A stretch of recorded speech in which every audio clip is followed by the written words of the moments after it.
Baik, Assalamualaikum, Om Swastiastu, salam sejahtera buat kita semua, buat rekan-rekan yang sudah bergabung, baik rekan-rekan ilmuwan diaspora, rekan-rekan ilmuwan Indonesia, rekan-rekan dari Ikatan Ilmuwan Indonesia Internasional, dari Indonesian Young Scientist Forum, Formind, dan Akademi Ilmuwan Muda Indonesia, beserta dengan perwakilannya.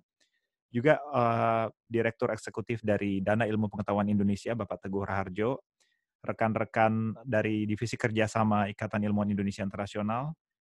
Terima kasih, selamat datang. Acara dengan ini secara formal kita mulai.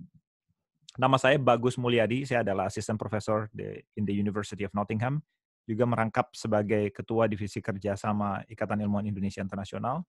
Kami sangat senang mengadakan acara yang kedua pada kali ini, acara I4 Matchmaking Event, untuk menyambut inisiatif dari Ristek BRIN DIPI, yaitu Riset Inovasi Diaspora, di mana dana disediakan atas inisiasi dari kerjasama BRIN dan DIPI untuk mendukung riset yang berhubungan dengan COVID-19.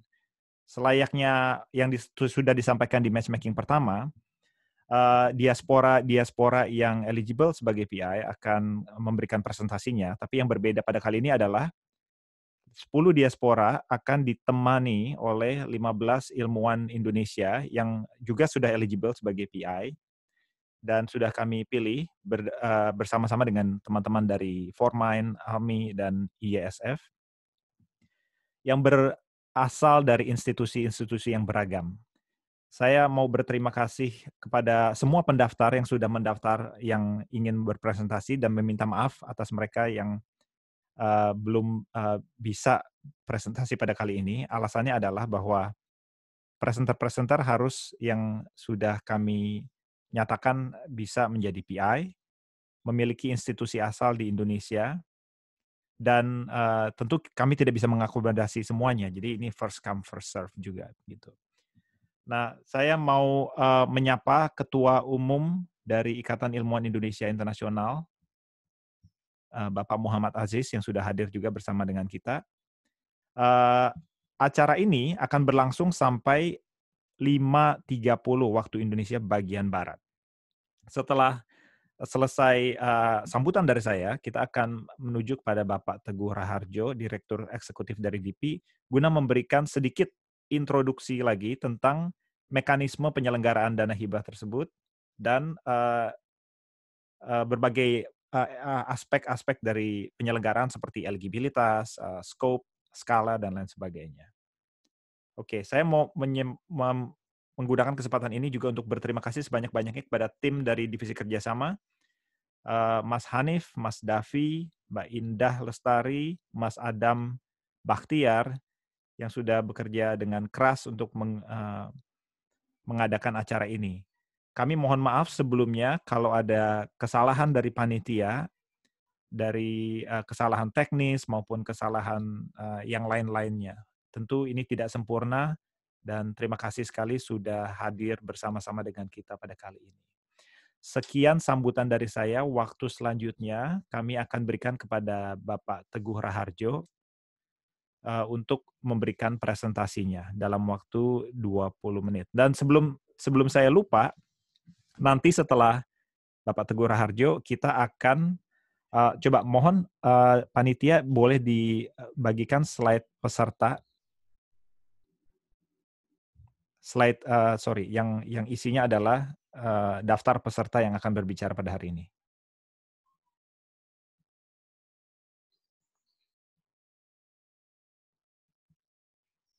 Oke, baik. Berikut adalah peserta yang berbicara pada hari ini.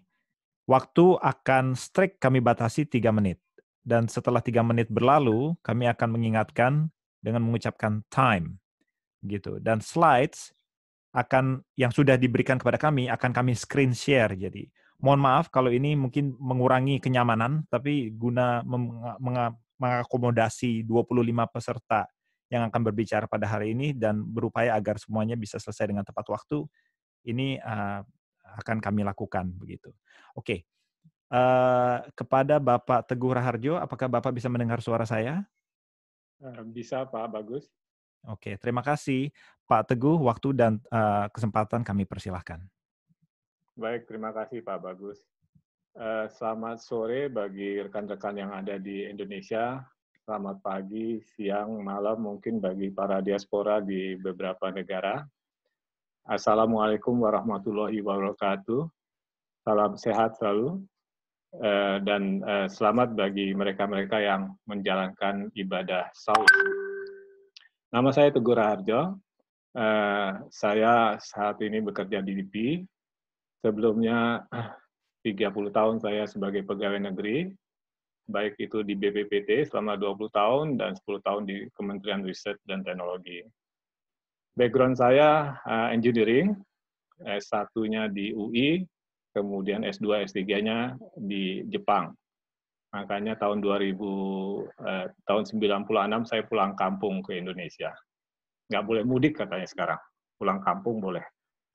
Nah, baik, saya akan singkat saja menyampaikan, hanya ada 2 slide sebenarnya. Dan nanti akan lebih senang kalau misalkan berdiskusi dengan teman-teman yang akan menanyakan beberapa hal yang perlu klarifikasi. Oh, maaf, ini berarti slide-nya banyak karena berbeda slide ternyata. Baik, saya langsung saja. Next slide, please. Jadi, RISPRO Kolaborasi Internasional ini adalah sebenarnya program dari LPDP. Saya meyakini sebagian besar dari teman-teman sudah mengetahui apa itu LPDP. Adalah BLU di bawah Kementerian Keuangan yang mengelola dana abadi khususnya untuk pendidikan dan banyak sekali menyediakan beasiswa-beasiswa. Saat ini ada puluhan ribu yang didanai di luar negeri, dan di samping itu juga ada sebagian dana LPDP itu yang digunakan untuk membiayai riset. Nah, kebetulan kami bisa mengajak LPDP untuk membuat riset-riset yang khususnya mendekati atau lebih berat kepada basic research. Oleh karena itu, di beberapa waktu yang lalu, mungkin awal tahun ini, diluncurkanlah yang namanya RISPRO Kolaborasi Internasional ini. Yang mana skema ini khususnya akan membiayai riset dasar, dan tetapi tidak hanya terbatas itu. Riset-riset yang terkait dengan technological innovation juga termasuk di dalamnya. Nah, kemarin itu pada saat kita diskusi dengan para peneliti diaspora dari Australia dan dari Indonesia, ada pertanyaan juga dari Pak Muhammad Aziz, ketua dari IMPAD, yang terkait dengan output-nya. Jadi output-nya ini tentunya teman-teman semuanya sudah terbiasa, yaitu yang pertama adalah scientific excellence. Jadi riset-riset yang dijalankan ini diharapkan akan bisa menghasilkan scientific excellence, dan kemudian diharapkan juga ada beberapa riset yang sudah mengarah kepada technological innovation, itu akan bisa menghasilkan economic value, dan tentunya lebih jauh lagi kalau itu sudah bisa dihilirisasi, akan bisa menghasilkan social impact. Nah, objektif daripada skema ini adalah antara lain meningkatkan publikasi internasional yang berstandar, ya tentunya Q1 maupun Q2, kemudian paten, dan juga social engineering model. Nah, di samping itu juga meningkatkan kualitas dan produktivitas dari para peneliti nasional. Nah, sebenarnya di sisi lain adalah kita ingin juga benar-benar memberikan suatu ruang, suatu media bagi para talenta peneliti nasional untuk mereka bisa meningkatkan kapabilitasnya. Jadi kita ingin juga menjaga, kalau bisa memperkuat pool of talents dari para peneliti di Indonesia ini. Nah, untuk mencapai itu kami mencoba memperbaiki dengan dari ekosistemnya.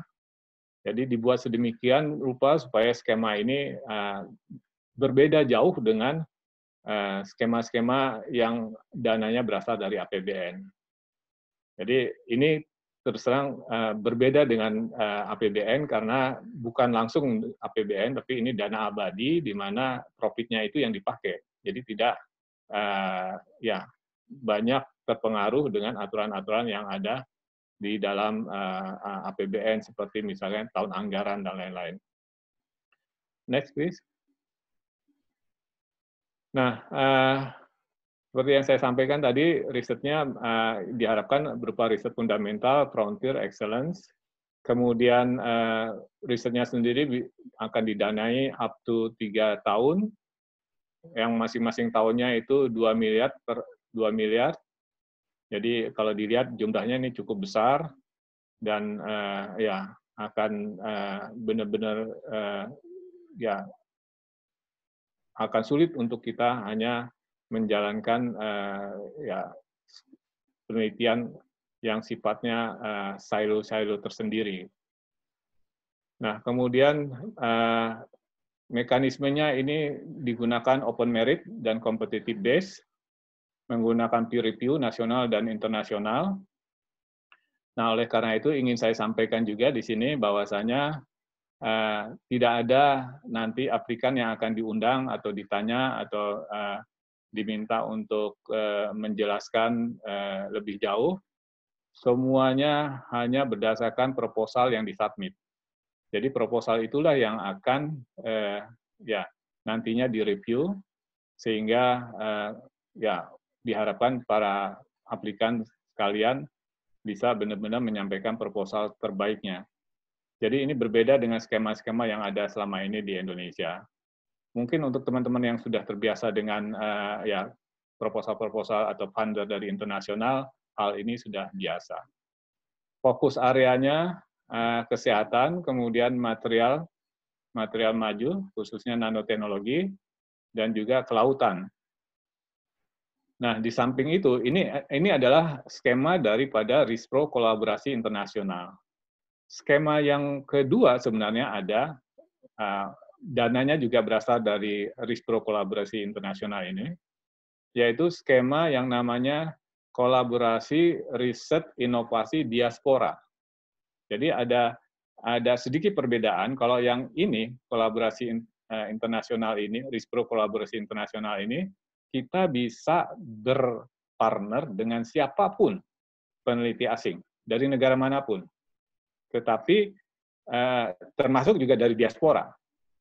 Tetapi kalau yang diaspora itu memang dikhususkan untuk meningkatkan kerjasama antara diaspora dengan peneliti Indonesia. Itu dua skema yang saat ini sedang berjalan dan waktunya juga bersamaan. Kemudian modelnya juga multi-years, artinya bahwasanya ini benar-benar kita hanya perlu tanda tangan sekali untuk misalkan 3 tahun, 2 tahun, dan seterusnya.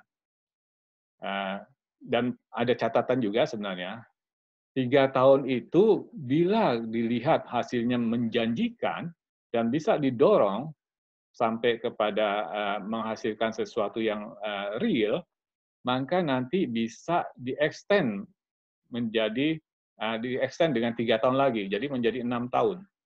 Jadi ini adalah skema yang sangat-sangat menjanjikan. Nah, seperti yang saya sampaikan tadi, dengan dana yang cukup besar, akan sulit kalau misalnya kita menyusun proposal yang sifatnya monodisiplin ilmu.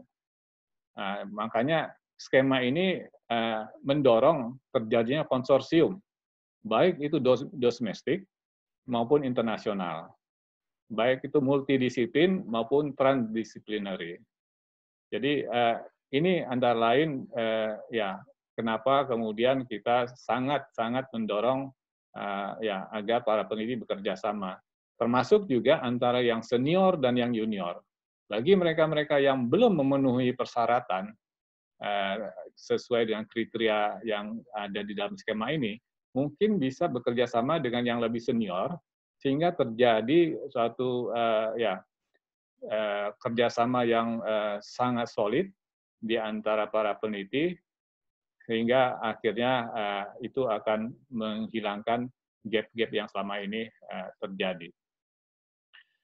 Dan seperti saya sampaikan tadi, bahwasanya output-nya diharapkan tadi scientific excellence, economic value, maupun social impact. Nah, tentunya tahapan-tahapan ini sangat tergantung dari nature penelitian rekan-rekan sekalian. Jadi bisa berupa publikasi, bisa berupa kemudian paten, maupun proven teknologi, maupun rekomendasi-rekomendasi kebijakan, yaitu social engineering model, dan lain-lain. Next, please. Nah, fokus areanya ini di life science, ini ya sangat lebar. Kita tahu bahwasanya masalah kesehatan itu menjadi sesuatu yang saat ini, apalagi saat ini di kala pandemi. Tanpa pandemi pun selalu saja menjadi hal-hal yang banyak harus dilakukan untuk kita bisa meningkatkan taraf hidup kita atau tingkat kesehatan kita dan lain-lain. Jadi untuk yang RISPRO kolaborasi internasional, itu fokusnya di kesehatan itu sangat terbuka, sangat lebar. Masalah genomik, sel terapi, digital health, stunting, kemudian neglected disease, dan lain-lainnya. Tetapi untuk yang skema riset dan inovasi diaspora, fokusnya adalah pandemik COVID-19.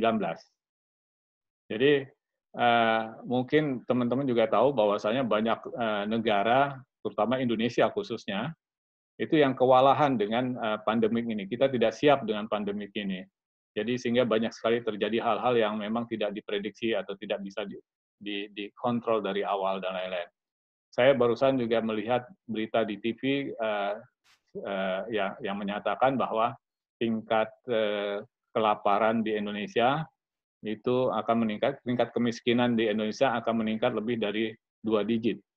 Nah, hal-hal ini mungkin perlu kita lakukan ke depannya karena kita tidak tahu masalah pandemi ini apakah hanya tahun ini atau akan berulang tahun depan atau bagaimana seperti halnya penyakit-penyakit flu yang lain. Dan oleh karena itu perlu sekali kita tahu juga bagaimana dampak dari pandemi ini terhadap misalkan meningkatnya kecanduan terhadap alkohol, kemudian tingkat kekerasan di dalam keluarga, bahkan beberapa berita sudah menyampaikan misalkan di beberapa daerah di Indonesia tingkat penceraian meningkat, tingkat kehamilan meningkat, dan lain-lain sebagainya. Itu hal-hal yang memang mungkin bisa menjadi salah satu sub-isu dari isu besar yang Ibu dan Bapak sekalian bisa lakukan. Kemudian untuk ini khusus untuk RISPRO kolaborasi internasional, ada juga bidang material, nanoteknologi, dan juga kelautan. Jadi saya tidak perlu bacakan secara detail, saya yakin Ibu dan Bapak sekalian sudah memahaminya. Jadi intinya adalah bagaimana antara satu disiplin ilmu dengan disiplin ilmu yang lain itu bisa terkoneksi, misalkan kayak nanomedicine, nanoelektronik, biomineralization, dan lain-lain. Demikian juga masalah kelautan, banyak sekali sumber daya kelautan kita yang belum tergali, belum dimanfaatkan secara baik. Mudah-mudahan ini bisa mendorong lebih memanfaatkan sumber daya laut yang ada. Next, please. Nah, ini nggak usah, ini saya yakin teman-teman sudah tahu semua, ini hanya contoh. Next, please. Next, ini juga contoh. Nah, kemudian siapa yang kira-kira eligible untuk submit proposal? Dari sisi Indonesianya sendiri, semua institusi RTD, Research, Technology and Development, itu bisa, baik itu public maupun private. Nah, kita sangat mendorong kalau misalkan ada company atau industri yang terlibat di dalamnya dari awal, itu akan sangat bagus sekali, sehingga diharapkan nantinya masalah hilirisasinya akan lebih mudah. Kemudian dari sisi PI-nya, itu PI diharapkan adalah ya peneliti Indonesia dan basisnya di Indonesia, mempunyai gelar PhD dan tidak sedang ya berada dalam program-program lanjutan, kemudian berafiliasi dengan lembaga riset ataupun lembaga pendidikan perguruan tinggi di Indonesia, kemudian mempunyai partner internasional, khususnya yang kita harapkan adalah dengan diaspora maupun dengan ya lembaga-lembaga yang sudah mempunyai kerjasama dengan institusi di Indonesia seperti LPDP. Kita tahu membuat MOU itu tidak mudah. Kami punya pengalaman, sudah 2 tahun ini MOU dengan beberapa universitas di Inggris itu juga belum selesai. Nah, oleh karena itu, kalau misalnya sudah ada kerjasama dengan salah satu institusi di Indonesia, mungkin akan lebih mudah. Kemudian PI di sini, khususnya yang PI Indonesia, itu hanya boleh mensubmit satu ya proposal, sedangkan partnernya sih bebas, ya artinya bisa berpartner dengan beberapa PI yang ada. Kemudian PI juga diharapkan paling tidak mempunyai 3 publikasi sebagai first author ataupun correspondent author di jurnal internasional Q2. Ini sebenarnya bagian dari risk management dari ya funder kami. Next, please. Nah, kapan submit? Ini belum diperbaiki ya. Kami sudah mulai membuka call-nya itu dari 17 Februari yang lalu. Deadline-nya di sini tertulis Mei 30, tetapi setelah mempertimbangkan khususnya dengan skema yang diaspora, itu akhirnya kita perpanjang menjadi tanggal 25 Juni. Mohon maaf, ini belum diperbaiki.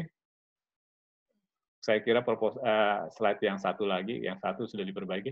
Jadi deadline-nya itu tanggal 25 Juni 2020, jam 5 waktu Jakarta.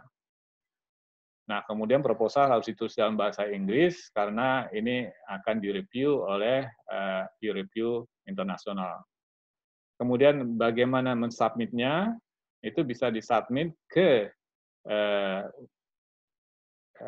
website-nya LPDP, yaitu risprolpdp.kemenq.go.id. Tetapi seandainya ingin hanya melihat ya informasi belum sampai menulis proposal atau mensubmit proposal, itu bisa juga melihat di website-nya DP, yaitu www.dp.id. Itu atau menghubungi kolega saya, Pak Adam, baik melalui email maupun melalui WA. Next, please. Saya rasa ini tidak perlu, tapi saya hanya ingin menekankan di sini untuk proposal. Diharapkan karena ini bentuknya konsorsium, maka rekan-rekan diharapkan bisa membuat work breakdown structures. Jadi siapa yang akan mengerjakan work packet A, siapa yang akan mengerjakan work packet B, siapa yang akan mengerjakan work packet C, kemudian biayanya berapa, dan lain-lain, itu agar memudahkan pembagian kerjanya, dan bagi nanti ya reviewer yang menilai juga akan lebih mudah dan akan ya bisa melihat apa positifnya dari proposal yang disubmit tersebut. Next, please. Cost principle, ini kita lewatkan saja. Non-applicable cost, ini ya ini tentunya ini sebenarnya sudah umum, tapi mungkin saya cuma hanya singgung bahwasanya ya karena ini adalah riset grant, maka di sini tidak diperbolehkan untuk membayar tuition fee. Sayangnya seperti itu.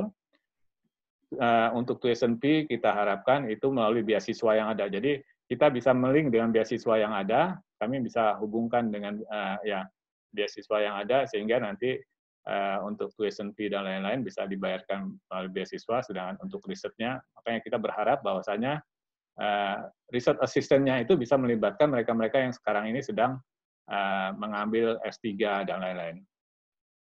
Dan di samping itu juga license fee, khususnya license fee untuk teknologi itu tidak diperbolehkan, tetapi license fee untuk software itu tentunya kami akan ya menyetujuinya nantinya.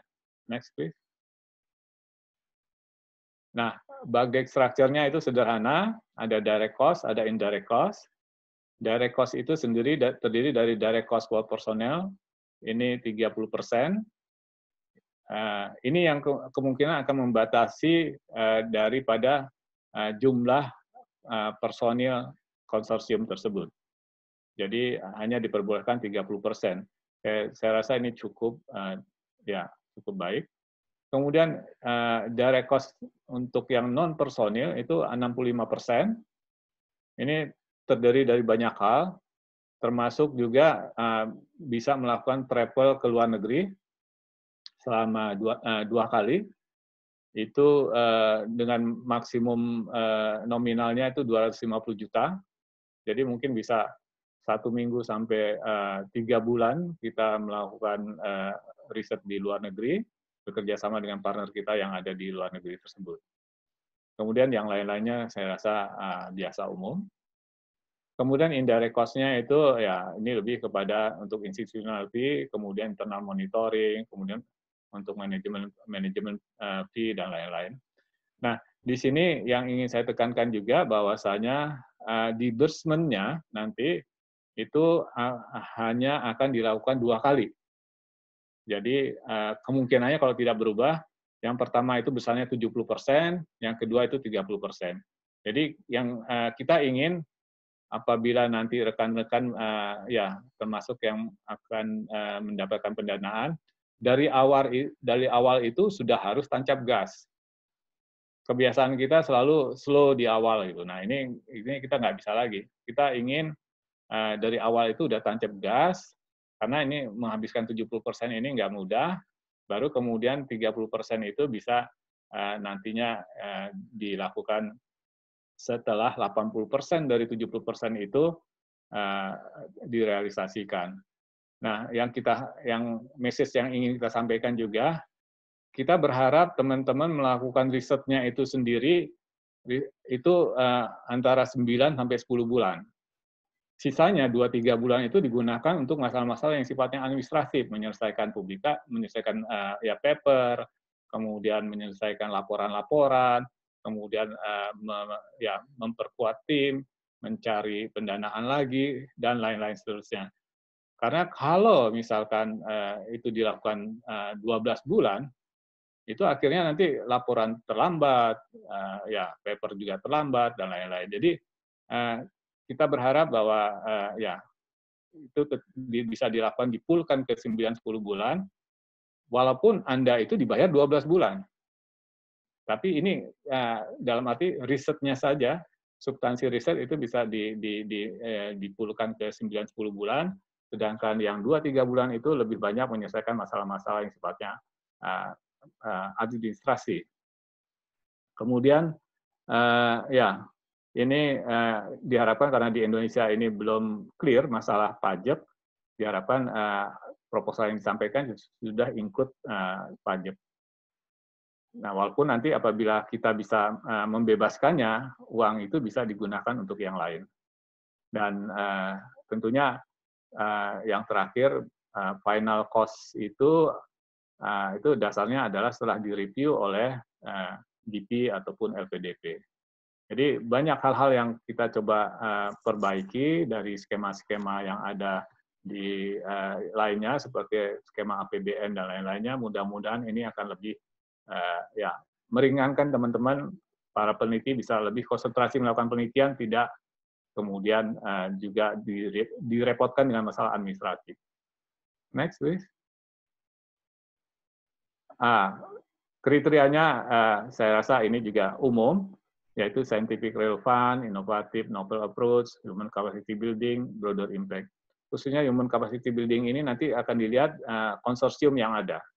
Oleh karena itu, riset timnya itu benar-benar harus dibuat sedemikian rupa sehingga ya punya kelebihan-kelebihan Di samping juga nantinya bagaimana mereka bisa meningkatkan kemampuannya, misalkan partner yang di luar bisa memberikan juga kesempatan untuk semacam apakah itu training atau melakukan penelitian langsung di sana dengan disupervisi oleh para diaspora dan teman-teman ataupun partner luar negerinya dan lain-lainnya.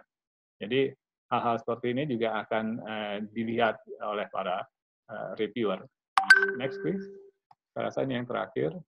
Ini timeline-nya. Jadi yang ingin saya perbaiki adalah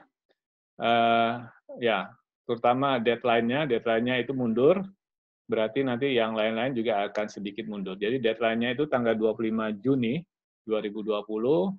Mungkin beberapa tanggal di dalamnya itu agak sedikit berubah, tetapi kita berharap bahwasanya start of the project itu, jadi pencairan dana pertama itu tetap bisa dilakukan di tahun 2020 ini, sekitar bulan Oktober atau November. Itu target yang kami ingin lakukan, karena kami juga menggunakan standar dari internasional bahwa dari call sampai dengan kemudian start of the project itu kurang lebih memerlukan waktu 6 sampai 7 bulan. Saya rasa itu next. Jadi kalau ada hal-hal yang masih ingin diklarifikasi lebih lanjut, bisa nanti kita diskusikan, ataupun bisa kontak kami di website-nya DP atau dengan kolega saya Pak Adam Bakhtiar. Demikian Mas Bagus. Terima kasih. Terima kasih. Terima kasih banyak Pak Teguh. Sebelum kita mulai, pembicara selanjutnya adalah Pak Bibin Bintang Andriana, tapi sambil menunggu panitia menyiapkan presentasinya, saya mau mengingatkan kembali bahwa tujuan dari I4 adalah untuk menjembatani riset antara ilmuwan baik dari diaspora maupun dari ilmuwan dalam negeri. Dan khusus untuk riset inovasi diaspora ini dan matchmaking event pada kali ini, kami tidak akan menyediakan WA group tambahan dari panitia. Tentu silakan bagi teman-teman yang ingin menginisiasi hal tersebut. Tapi kami menyambut pendaftaran anggota baru bagi teman-teman yang ingin bergabung di Ikatan Ilmuwan Indonesia Internasional. Di grup chat sudah disampaikan step by step apa yang harus dilakukan untuk menjadi anggota, dan tentu sebagai anggota nanti akan menikmati, salah satunya adalah milis group dari Ikatan Ilmuwan Indonesia Internasional, di mana kami akan mendiseminasikan inisiasi-inisiasi kerjasama yang berikutnya. Pertanyaan, silakan kalau ada pertanyaan nanti mohon disampaikan di grup chat. Tadi saya belum bilang dari awal, dan panitia akan menyeleksi beberapa pertanyaan, dan kami akan bacakan pertanyaan-pertanyaan yang relevan ke baik Pak Teguh maupun rekan-rekan yang lain. Oke, Bapak Bibin Bintang, apakah bisa mendengar suara saya? Mohon di-unmute kalau bisa mendengar. Ya, silakan di-unmute sendiri, Pak Bibin. Oke. Bisa dengar? Ya, baik. Oke, Pak Bibin, waktu dan kesempatan saya berikan 3 menit dari sekarang. Terima kasih, Pak. Ya. Terima kasih. Ya, nama saya Bibin Bintang Andriana, yang terhormat Pak Teguh dan rekan peneliti lainnya. Mohon singkat saja. Posisi kami di Konsei Gakuin ada di sekitar antara Kyoto dan Osaka, di daerah Hyogo Prefecture.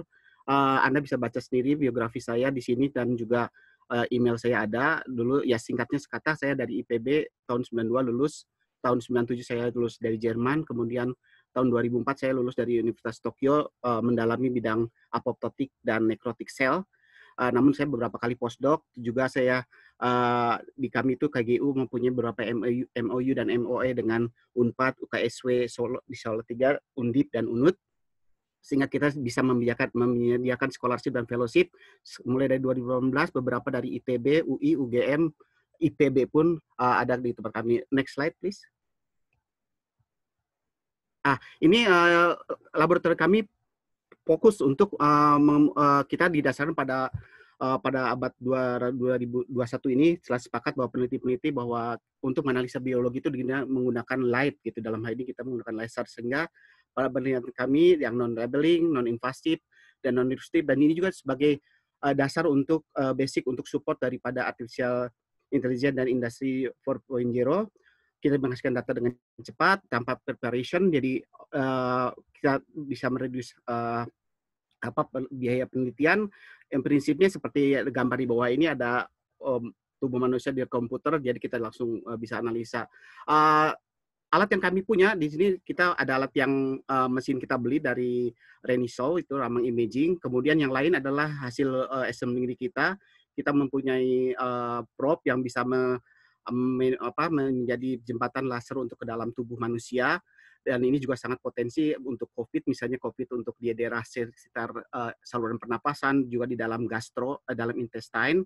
Kita juga bisa mendidik mahasiswa untuk membuat laser sendiri, dan juga CARS, dan kemudian ada juga laser yang sifatnya untuk konfokal, untuk cell culture. Jadi kita menggunakan in vitro dari sel dalam bentuk live, langsung dikasih infeksi virus.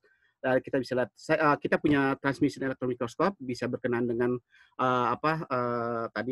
COVID, dan saya punya portable untuk dibawa ke rumah sakit. Sayangnya kita BSL-nya masih 2. Next slide, please. Next slide. Dua publication paper kita sudah menggunakan virus, tapi sayangnya virusnya hanya virus yang harmless. Dalam hal ini 2014 kita bisa mendeteksi dalam waktu 9 jam saja kita sudah bisa mendeteksi perubahan sel yang telah diinfeksi oleh virus. Paper yang terbaru 2018 dalam waktu 3 jam dengan alat yang baru. Nah, kita tadi itu sudah cukup demonstrasinya, jadi kita berharap hanya dalam di bawah 1 menit kita bisa membedakan kanker dan bukan kanker, juga infeksi virus, diagnosis disease yang lainnya, dan toxic dan security forensics juga bisa. Sayangnya alat kami sangat rendah, sangat sulit apabila benda tersebut mengalami Florence, dan kita juga tidak mempunyai BSL 3 dan 4. Mungkin demikian saja, kami tunggu. Demikian saja kayaknya. Baik, terima kasih banyak sebanyak-banyaknya Pak Bibin. Untuk pembicara selanjutnya, Bapak Stefan Onggo, apakah bisa mendengarkan suara saya? Oke, waktu dan kesempatan saya persilakan. Silakan Pak.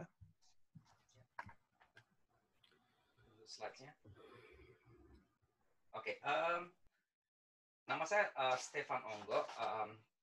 Saya saat ini sedang bekerja di University of Southampton, tepatnya di Center for Operational Research, Management Sciences and Information System, atau lebih dikenal dengan nama CORMSYS. Kita kebetulan adalah termasuk di peringkat 50 di dunia dalam bidang Operational Research dan Statistics, berdasarkan QS ranking di 2 tahun yang terakhir.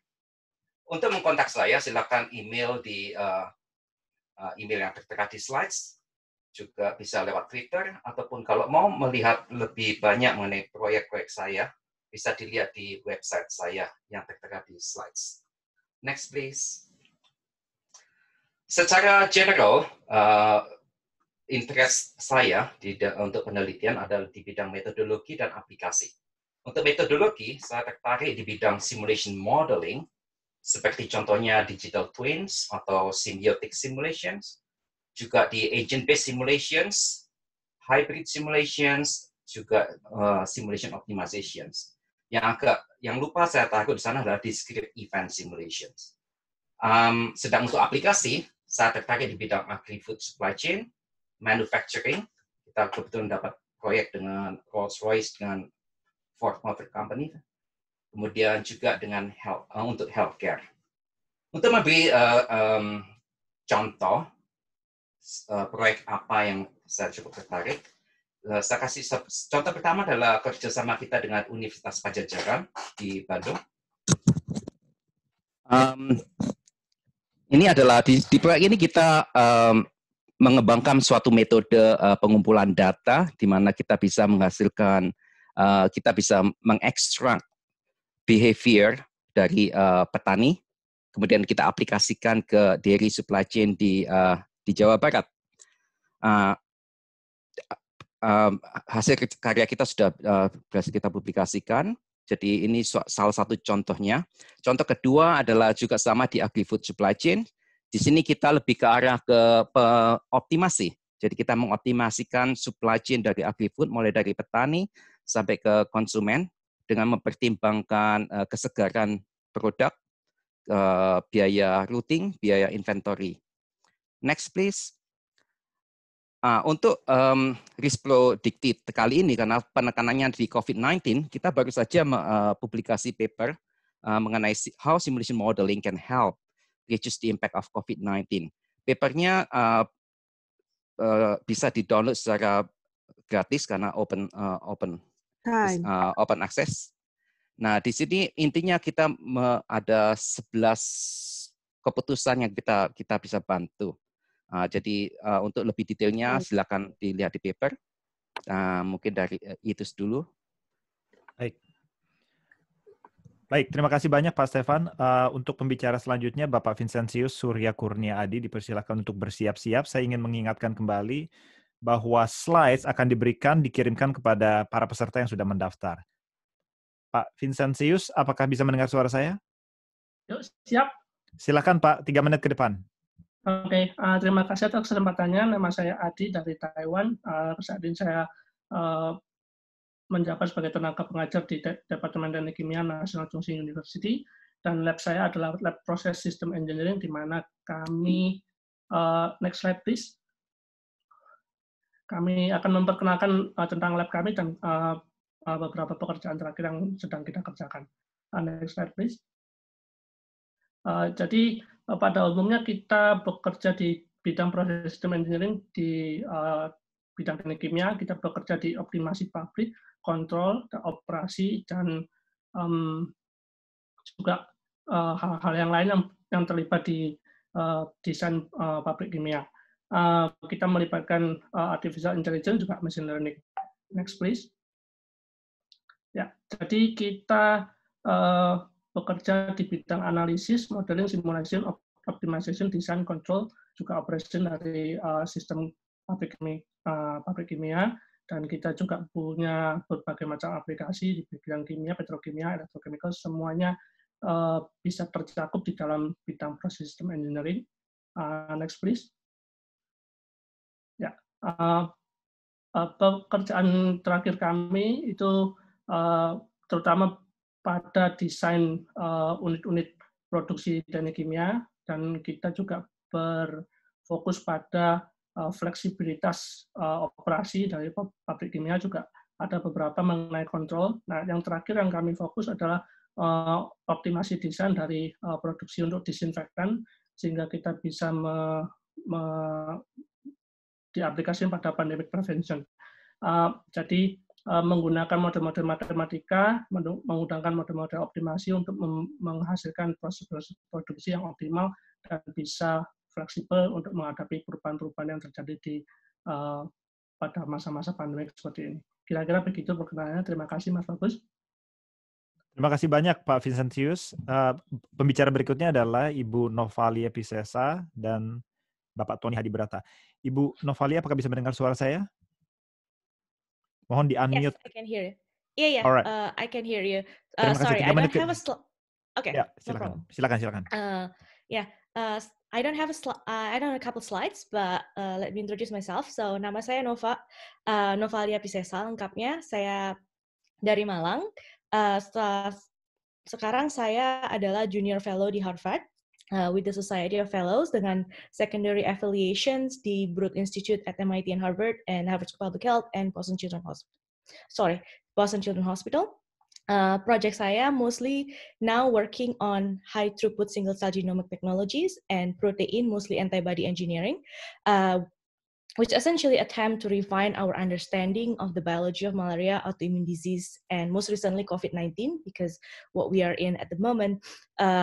Essentially, I hope to find protective immune signature that can help me rationally design novel vaccine and therapeutics, so mostly protein-based vaccines against COVID-19 and also the disease that I described before. So to keep it short, if you guys have more questions, of course, feel free to email me. My email is nova_168@mit.edu. So thank you and nice to meet all of you.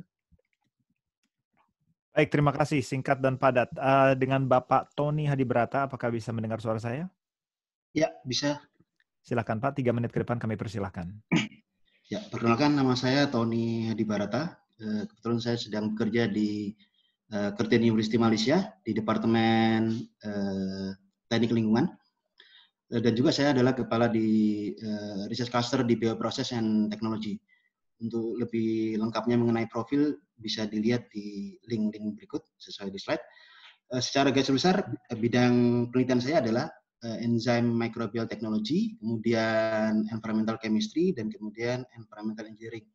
ada beberapa proyek yang telah kami selesaikan. Di antaranya adalah bisa dilihat di slide mengenai penanggulangan persistent organic pollutant dengan menggunakan kombinasi antara cacing dan juga jamur. Kita mengekstrak enzim dari cacing atau jamur untuk mendegradasi polutan. Kemudian kita juga mengaplikasikan dengan membuat prototipe, ya, prototipe dengan mengkombinasi enzim tersebut dengan nanomaterials dan juga kombinasi dengan adsorbent. Next, please. Ini adalah proyek-proyek yang sedang berjalan. Di antaranya untuk environmental engineering kita sudah bekerja sama dengan Osaka University dan ITS untuk meneliti keberadaan dari beberapa polutan di sungai-sungai Indonesia dan Malaysia. Kemudian ada juga beberapa proyek yang didanai oleh Kementerian Pendidikan Malaysia, di antaranya penelitian mengenai polutan removals untuk air minum, dan juga dari Jepang, Nagao Environmental Foundation, kita juga mendapatkan grant untuk meneliti biodiversity dari jamur di National Park di Sarawak, Malaysia. Dan untuk kedepannya kami tetap fokus di enzymes, ya, pengembangan enzim untuk treatment beberapa polutan dan juga pengembangan beberapa treatments untuk menghilangkan virus di air minum.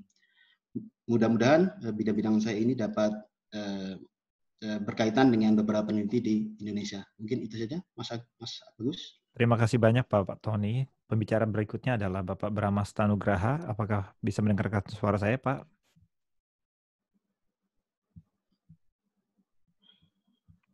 Pak Bramasta, apakah bisa mendengarkan suara saya?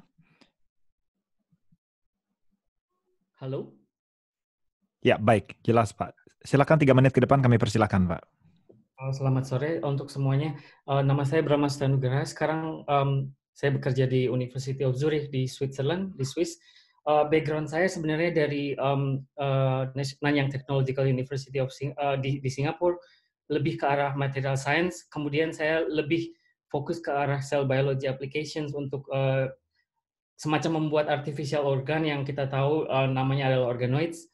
Organoids ini semacam satu platform in vitro yang bisa dibikin untuk berbagai macam aplikasi, misalkan untuk disease modeling atau pre-screening dari kandidat drugs, juga untuk organ replacement atau drug safety testing. Setelah saya lulus dari NTU, saya lanjut ke National University of Singapore di Department of Physiology yang riset saya lebih ke arah liver tissue engineering untuk screen kandidat misalkan HCV atau malaria drug candidate. Kemudian saya pindah ke Europe, ke Roche headquarter di Basel di Switzerland yang fokusnya lebih ke arah kidney disease modeling. Sekarang saya lebih ke arah cardiac atau cardiovascular disease modeling, juga ke arah gastrointestinal disease untuk membuat semacam in vitro platform untuk mengetahui apa sih yang kita bisa lakukan untuk menginhibit dari parasite yang ada di cardiovascular system atau di gastrointestinal system. Next slide, please. Next slide, please. Riset interest saya lebih ke arah epithelial atau endothelial cell-based 3D tissue organoids untuk memahami apa sih dari reaksi dari host cell receptors dan juga dari COVID SARS-CoV-2 virus ini untuk menginfeksi dari organ spesifik organ tersebut, karena beberapa epithelial based organ itu seperti cardiovascular system atau gastrointestinal atau bahkan juga intestinal atau usus itu memiliki ACE2 receptor yang bisa dibilang membuat organ tersebut adalah semacam host dari si viral entry ini. Saya juga tertarik untuk membuat riset yang lebih ke arah interface dari klinik research dan juga ke basic research, misalkan apa relasi dari COVID-19 ini ke arah cardiovascular, gastrointestinal, dan juga vascular disease. Salah satu riset saya yang juga saya tertarik adalah membuat semacam bioprinting platform untuk membuat semacam air liquid interface lung models, karena paru-paru adalah salah satu organ yang istilahnya lebih ke arah ke failure disease yang untuk ke pneumonia dari COVID-19 ini. Dan juga yang terakhir adalah saya tertarik untuk ke arah advanced bioimaging, misalkan sel atau molecular reporter atau tagging yang kita bisa istilahnya lebih ke arah mengetahui apa bagian sel dari organ itu yang spesifik akan terinfeksi dari virus SARS-CoV-2 tersebut. Terima kasih atas waktunya. Terima kasih banyak Pak Bramasta. Dua pembicara berikutnya adalah Pak Mulyoto Pangestu dan Pak Iskandar Halim. Untuk bersiap-siap. Pak Mulyoto, apakah bisa mendengarkan suara saya? Ya, bisa. Terima kasih. Terima kasih banyak. Silakan 3 menit ke depan, Bapak. Terima kasih. Selamat bertemu. Nama saya Mulyoto Pangestu, staff di Education Program Reproduction Development di Monash University. Latar belakang saya lulusan Fakultas Peternakan UNSUD di Purwokerto. Kemudian saya bekerja di sana, melanjutkan studi ke Australia, dan sekarang saya berada di departemen ini. Kegiatan saya selain reproduksi ternak, core saya adalah reproduksi manusia, khususnya untuk bayi tabung, IVF, human IVF, ya. Dan ini ada email dan kontak saya. Ya, slide berikutnya. Ya, baik. Rencana saya adalah mengembangkan satu teknik swab untuk menentukan waktu tepat perkawinan pada hewan ternak, baik itu sapi, kambing, domba. Ya, kita semua tahu bahwa ternak merupakan sumber protein hewani, dan ini merupakan sangat penting bagi negara kita karena konsumsi protein hewani di masyarakat masih sangat rendah. Akibatnya tidak semua orang Indonesia, tidak semua balita Indonesia bisa menikmati protein hewani. Dan ini mengapa penting? Karena protein hewani penting untuk mencerdaskan kehidupan bangsa di masa yang akan datang, meningkatkan kesehatan bangsa sehingga tahan penyakit dan sebagainya, dan diharapkan kita bisa melakukan sesuatu agar harganya juga terjangkau. Memang protein hewani macam-macam, dari mulai daging, susu, telur, ikan, dan sebagainya. Saya akan lebih mengkonsentrasikan pada red meat, ya, daging dari sapi, kambing, domba. Nah, permasalahan yang kita hadapi sekarang ini adalah populasi. Nah, populasinya sangat rendah sehingga akibat dari sistem optimum. Ya. Nah, yang berisik. Akibat program gagal, ya. Mohon dimatikan speakernya, mikrofonnya bagi yang tidak berbicara. Mohon maaf, sangat sulit mengorganisasi ini karena 146 orang. Mohon maaf, Pak. Baik, jadi karena deteksi yang kurang tepat, dan ini sangat umum di daerah tropis, ya. Mengapa? Karena daerah tropis ini sangat istimewa. Di satu sisi kita tidak mengenal musim kawin pada ternak, ya. Akibatnya ternak bisa menunjukkan gejala estrus anytime sepanjang tahun. Ya, berbeda dengan daerah subtropis. Oleh karena itu perlu metode deteksi yang tepat. Nah, di sisi lain kita tahu bahwa sel epitel vagina pada ternak betina kondisinya sangat dipengaruhi oleh hormon. Nah, oleh karena itu ini bisa digunakan sebagai prediktor siklus birahi, siklus estrus, dan tekniknya tidak invasif dibandingkan akan pengambilan darah dan sebagainya. Ya, dan ini cukup mudah. Alatnya sederhana, tidak perlu keahlian khusus. Sudah banyak publikasi terkait dengan hal ini. Namun sayangnya publikasi hanya terbatas pada menyampaikan kondisi sel pada saat A, B, C tingkat estrus yang berbeda. Nah, yang kita perlukan adalah kita mengetahui kondisi sel, kemudian kita tahu level estrusnya, level birahi sampai di mana, dan kita bisa menentukan kapan sebaiknya ternak ini dikawinkan. Nah, ini yang penting kita kembangkan lagi. Cukup banyak, ya. Di Indonesia sendiri ada beberapa. Kalau kita lihat di gambar sini ada salah satu contoh paper dari kolega saya di Yogyakarta, melihat bagaimana kondisi sel di setiap tahapan, tapi mereka hanya melihat saja, belum diterapkan secara luas untuk menentukan kapan birahi dan sebagainya. Ya.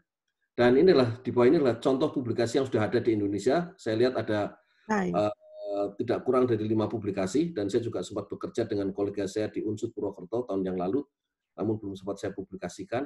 Dan banyak publikasi serupa yang telah dilakukan di dunia. Jadi, sasaran saya adalah kita bisa membuat satu kit untuk menentukan Baik. waktu birahi berdasarkan ulasan sel vagina. Baik. Saya kira demikian. Terima kasih. Wassalamualaikum warahmatullahi wabarakatuh. Waalaikumsalam. Terima kasih Pak Mulyoto. Waktu kami persilakan untuk Bapak Iskandar Halim. Apakah bisa mendengar suara kami? Ya, bisa. Silakan Pak, 3 menit ke depan. Saya nggak bisa lihat slide. Oh iya. Oke, perkenalkan, selamat sore. Saya Iskandar Halim. So, ini profil saya. Basically, chemical engineer by training, by academics. Terus saya mengambil MSc di Environmental Technology di UK. Lalu Master of Engineering dan PhD di NUS, Singapura. Work experience saya, project engineer, process engineer, basically di bidang environmental, oil and gas, and currently di ICS, Institute of Chemical Engineering Science. Research portfolio saya bisa dibagi menjadi 3 bagian, proses development, proses plan, dan supply chain. So ini adalah 3 interest bidang saya. Di bagian proses development, saya sudah melakukan development intelligence systems dan automatic identification of process intensification. Lalu di bidang manufacturing, chemical manufacturing, I develop knowledge-based systems untuk sustainable chemical process, terus juga optimasi scheduling, water use network, and then di bidang supply chain, optimasi dari supply chain dan pharmaceutical design. Ini adalah list dari paper saya di bawah. So, saya bagi berdasarkan subgroup, berdasarkan 3 bidang itu. Oke, next. Next slide. Ya, ini ya riset saya di bidang COVID-19. Topik yang saya pikir berguna untuk Indonesia adalah desain supply chain network untuk COVID-19 drugs and vaccines. Tapi ini juga bukan untuk COVID-19 saja, lain kali mungkin bisa diaplikasi ke obat-obat lain. Dan kebetulan saya sudah melakukan project yang sejenis, melakukan desain pharmaceutical supply chain, dan project ini disponsor oleh perusahaan farmasi dunia, GlaxoSmithKline, dan project ini memenangkan IChemE Singapore Sustainability Award 2017. Jadi project ini sepertinya kita mau, contohnya adalah paclitaxel, obat kanker yang umum untuk payudara atau ke lung. Ya. Jadi kita ini mau mendesain bagaimana network supply chain itu paling optimal. Jadi kita tahu dari mana kita ambil suppliernya, terus kita tahu di mana kita taruh manufacturing plant kita tahu di mana distributor kita, terus kita pakai software atau kita membuat software sendiri untuk mendesain supply chain network ini. Dan berdasarkan supply chain network ini kita bisa analisa bagaimana cost yang paling murah atau bagaimana time delivery yang paling cepat, dan juga kita harus mempertimbangkan aspek dari sustainability. In this case, sustainability-nya adalah CO2 emissions. Jadi saya pikir hal seperti ini kita bisa implementasi untuk Indonesia, terutama vaksinnya atau COVID-19 drugs-nya lain kali ya. Jadi kita mau bagaimana obat itu bisa sampai ke daerah-daerah yang paling membutuhkan dalam tempo yang secepatnya. Ya itu aja. Terima kasih. Baik, terima kasih banyak Pak Iskandar. 3 pembicara terakhir dari diaspora adalah Bapak Hadi Mulya, Bapak Oki Muraza, dan Bapak Indra Mahlia. Berikutnya adalah Bapak Hadi Mulya Asmara. Pak Hadi Mulya, apakah bisa mendengar suara saya? Ya, bisa. Baik, 3 menit ke depan, Pak. Ya, saya Hadi Mulya Asmara. Saat ini saya sebagai Research Associate di Hotcakes Brain Institute, University of Calgary, Kanada. Saya menyelesaikan PhD di Jepang di bidang Molecular Biology of Neurocardiovascular.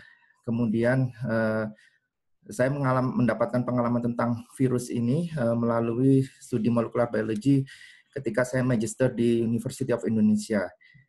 Kemudian pada saat ini saya bidang riset saya adalah protein regulation, molecular biology dari calcium channels, dan juga proyek saya yang lain di sini adalah drug discovery of autism. Jadi kebetulan drug yang saya desain adalah peptide based drug. Next slide please. Ya, kebetulan sebelum rencana riset dari Ristek ini di launch, kami dari University of Calgary sudah membangun MOU dengan University of Indonesia, dan beberapa konsorsium di Universitas Indonesia, beberapa profesor di Universitas Indonesia sudah approach saya untuk melakukan riset tentang COVID-19 ini. Dan ini salah satu proposal yang akan kita ajukan, yaitu peptide-based drug atau rekombinan protein anti COVID-19 untuk drug development-nya. Jadi kami sudah siap untuk melakukan riset tentang COVID-19 ini antara konsorsium U of C, University of Calgary, Universitas Indonesia, dan Bio Farma. Jadi kami sudah siap melakukan kerjasama untuk proyek COVID-19 ini. Untuk lebih detail informasi tentang saya pribadi atau tentang U of C, tentang riset yang akan kami lakukan ini, silakan menghubungi saya melalui LinkedIn profile saya atau email saya yang bisa didapat dari LinkedIn profile ini. Itu saja mungkin yang bisa saya sampaikan pada kesempatan kali ini. Baik, terima kasih banyak Pak Hadi Mulya. Pembicara berikutnya adalah Pak Oki Muraza. Apakah bisa mendengar suara saya? Ya, terima kasih banyak Pak Bagus. Baik, 3 menit ke depan Pak Oki. Ya, terima kasih banyak Bapak Ibu yang saya hormati. Nama saya Oki Muraza dari King Fahd University di Dhahran, Arab Saudi. Jadi background pendidikan saya teknik kimia. Saya berafiliasi di Chemical Engineering Department dan juga berafiliasi dengan Center of Excellence in Nanotechnology. Jadi di bidang teknik kimia kami mengerjakan proyek-proyek yang bersifat applied, dan di lab nanoteknologi kami mengerjakan sintesis dan characterization lumayan bermacam, ada Raman, XPS, NMR, GCMS, dan seterusnya. Slide selanjutnya, please. Slide 2, ya. Saya bersyukur sejak 2017 mulai banyak berinteraksi dengan beberapa universitas di tanah air, baik PTS maupun PTN. SDM kita bagus sekali, jadi saya bersyukur banyak membantu beberapa kampus untuk publikasi internasional di jurnal yang impact factor sangat baik. Jadi dalam beberapa tahun terakhir ada sekitar 29 publikasi di jurnal dengan impact factor yang sangat baik dari teman-teman di tanah air. Slide terakhir. Ya, untuk COVID-19 ini kami tertarik dengan natural compounds, ya, atau bahasa kitanya herbal, sebagai antiviral atau immune booster. Nah, kebanyakan itu masih simulasi, dan saya sudah terhubung dengan beberapa industri di tanah air yang memiliki bahan-bahan herbal yang mudah-mudahan dengan kerjasama dengan universitas nanti kita bisa buatkan penelitian yang terstruktur, di mana kita bisa bantu dengan karakterisasi dan analisa yang lainnya. Sekian mungkin Pak Bagus. Terima kasih banyak Pak Oki. Pembicara berikutnya adalah Profesor Indra Mahlia. Pak Indra Mahlia, apakah bisa mendengar suara saya? Bisa, Pak. Terima kasih Mas Bagus. Baik, terima kasih banyak Pak. 3 menit ke depan. Ya, terima kasih. Terima kasih Pak Teguh yang sudah memfasilitasi program ini. Saya baru aja pindah sebenarnya ke UTS pada 2018. Sebelumnya selama 20 tahun saya bekerja di Malaysia. Bisa dengar saya Pak Bagus, ya? Jelas Pak, jelas. Jelas, oke. Baru 2018 ya di sini. S1 saya adalah dalam bidang teknik mesin dari Universitas Kuala, dan S2, S3 sampai profesor di Universitas Malaya. Dan sampai saat ini saya masih distinguished profesor di Universitas Indonesia di Departemen Teknik Mesin, dan sampai 2018 saya jang profesor di University Brunei Darussalam, dan pada tahun lalu saya baru dapat listed sebagai research leader, field leader dalam sustainable energy di Australia, berdasarkan di Australia. Next please. Ini publication dan case index saya, dan specialization saya adalah dalam bidang energy dan fuel, sustainable energy, energy and environment, energy system, and energy policy. Tapi berdasarkan Pak Teguh presentasi Pak Teguh tadi, bidang kita ini dibagi kepada 3, life science and health, advanced material, and marine science. Mungkin agak jauh dengan bidang saya, tapi bidang yang bisa dihubungkan seperti relative humidity dan temperature impact dia terhadap virus COVID. Kalau ada kawan-kawan Indonesia yang berminat bekerja atau research dalam bidang ini. Dan untuk bidang advanced material, mungkin saya bisa contribute untuk energy storage, di mana problem kita sekarang bukan lagi renewable energy, tapi di mana kita simpan energi itu. Ini sangat baik kalau dikembangkan di Indonesia dan saya dengar sudah dikembangkan. Dan untuk marine science, yang di mana kita bisa jadi leader di dunia ini untuk tropical microalgae yang bisa kita kembangkan untuk obat-obatan dan fuel. Itu saja dari saya. Mungkin kalau ada teman-teman yang mau bergabung untuk bidang-bidang yang saya sebutkan tadi, saya dengan senang hati saya akan kita kerjasama. Baik. Terima kasih Mas Bagus. Baik, terima kasih banyak Pak Indra Mahlia. Demikian para peserta 11 sebenarnya, bukan cuma 10, 11 dari diaspora yang sudah memberikan presentasi. Dan kami akan undang setelah ini sesi kedua, yaitu 15 presenter dari institusi-institusi asal di Indonesia. Kami ingin menyinggung sekali lagi bahwa para peserta ini yang dari Indonesia sudah diseleksi sebaik mungkin atas kerjasama dari 4, Formind, Indonesian Young Scientist Forum, dan ALMI. Tentu tidak sempurna, tapi berikut adalah 15 presenter dari institusi di Indonesia. 3 pembicara pertama adalah Bapak Rudi Pramono, Bapak Indra Novianto, dan Bapak Moset Glorino. Langsung kepada Bapak Rudi Pramono, apakah bisa mendengar suara saya? Bisa, Pak. Baik, 3 menit ke depan kami persilakan, Pak. Ya, selamat siang Bapak Ibu. Saya Rudi Pramono, saya dari Universitas Pelita Harapan. Saya hanya share gagasan saja.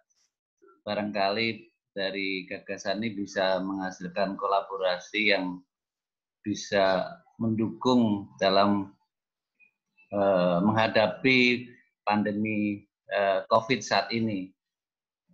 Dari presenter sebelumnya memang kebanyakan dari bidang teknik, biologi, dari dokteran.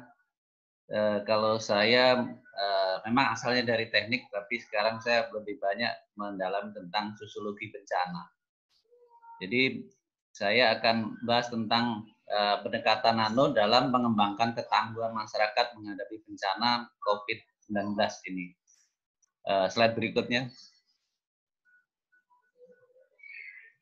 Ya, jadi secara umum saat ini kita berada dalam suatu masa yang semakin meningkatnya risiko karena adanya perubahan-perubahan yang itu menghasilkan satu ketidakpastian.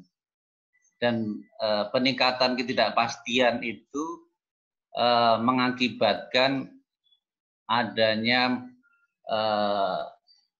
aspek-aspek yang mengalami kehilangan dan kehilangan-kehilangan yang dialami oleh manusia maupun masyarakat itu akan meningkatkan kerentanan kita.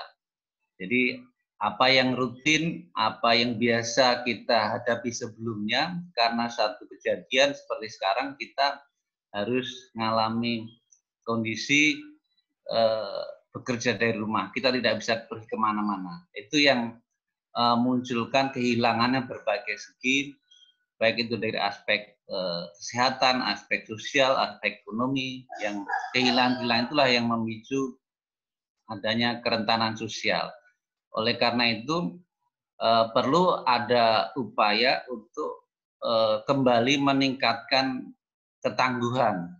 Artinya kerentanan jangan sampai semakin meningkat, karena kalau kerentanan meningkat sebaliknya akan mengakibatkan ketangguhan atau resiliennya itu akan menurun. Slide berikutnya. Slide berikutnya. Ya, jadi saya dalam kehilangan itu bisa berbagai dari aspek sumber daya alam, fisik, ekonomi, manusia, sosial, dan spiritual yang itu akan memicu kerentanan yang makin meningkat. Dalam gagasan saya ini, saya menggunakan pendekatan nano karena ini merupakan pendekatan yang ya secara istilah terminologi bisa berdebatan, tapi saya gunakan dalam hal ini adalah pendekatan ini adalah ada di dalam program atau ingatan atau memori individu maupun sosial. Jadi kalau secara sosial itu disebut namanya memori kolektif. Itu yang memicu adanya kerentanan dan ketangguhan. Yang berikutnya. Ya, ini adalah landasan teorinya. Berikutnya. Ya, ini jadi ketangguhan itu bagaimana kejadian itu bisa memicu kerentanan itu. Baik, mohon maaf Pak, waktunya sudah sampai.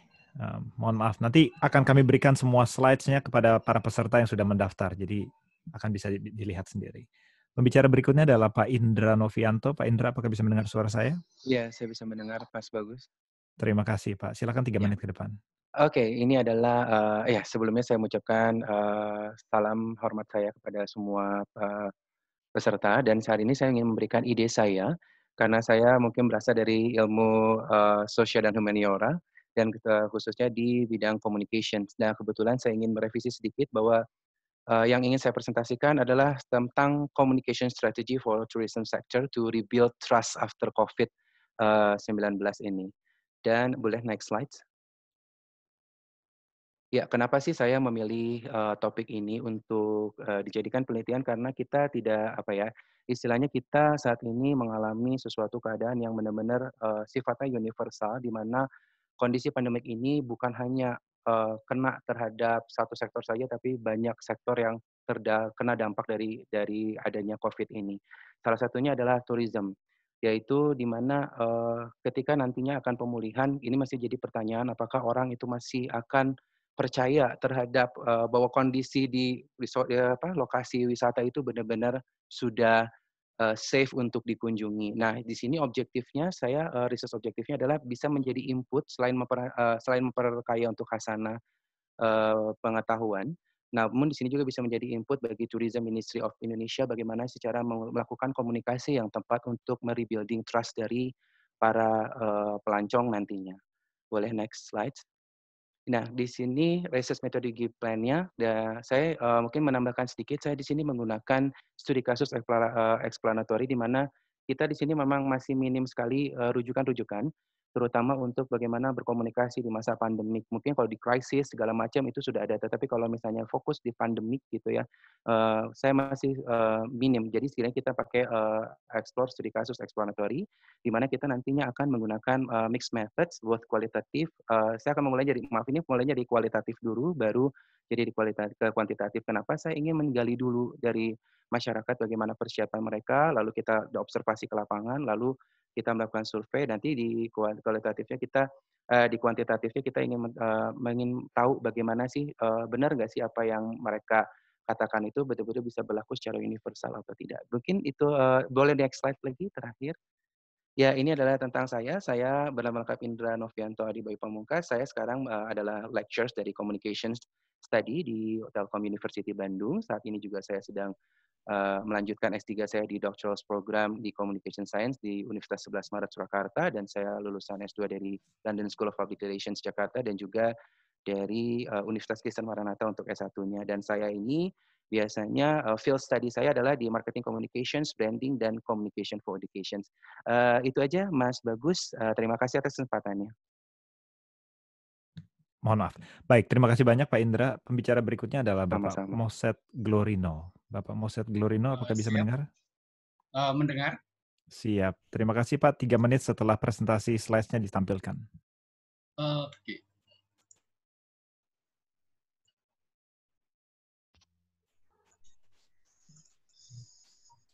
Ya, ini terima kasih Mas Bagus dan Pak Teguh. Nama saya Moses Glorino Romambo Pandin.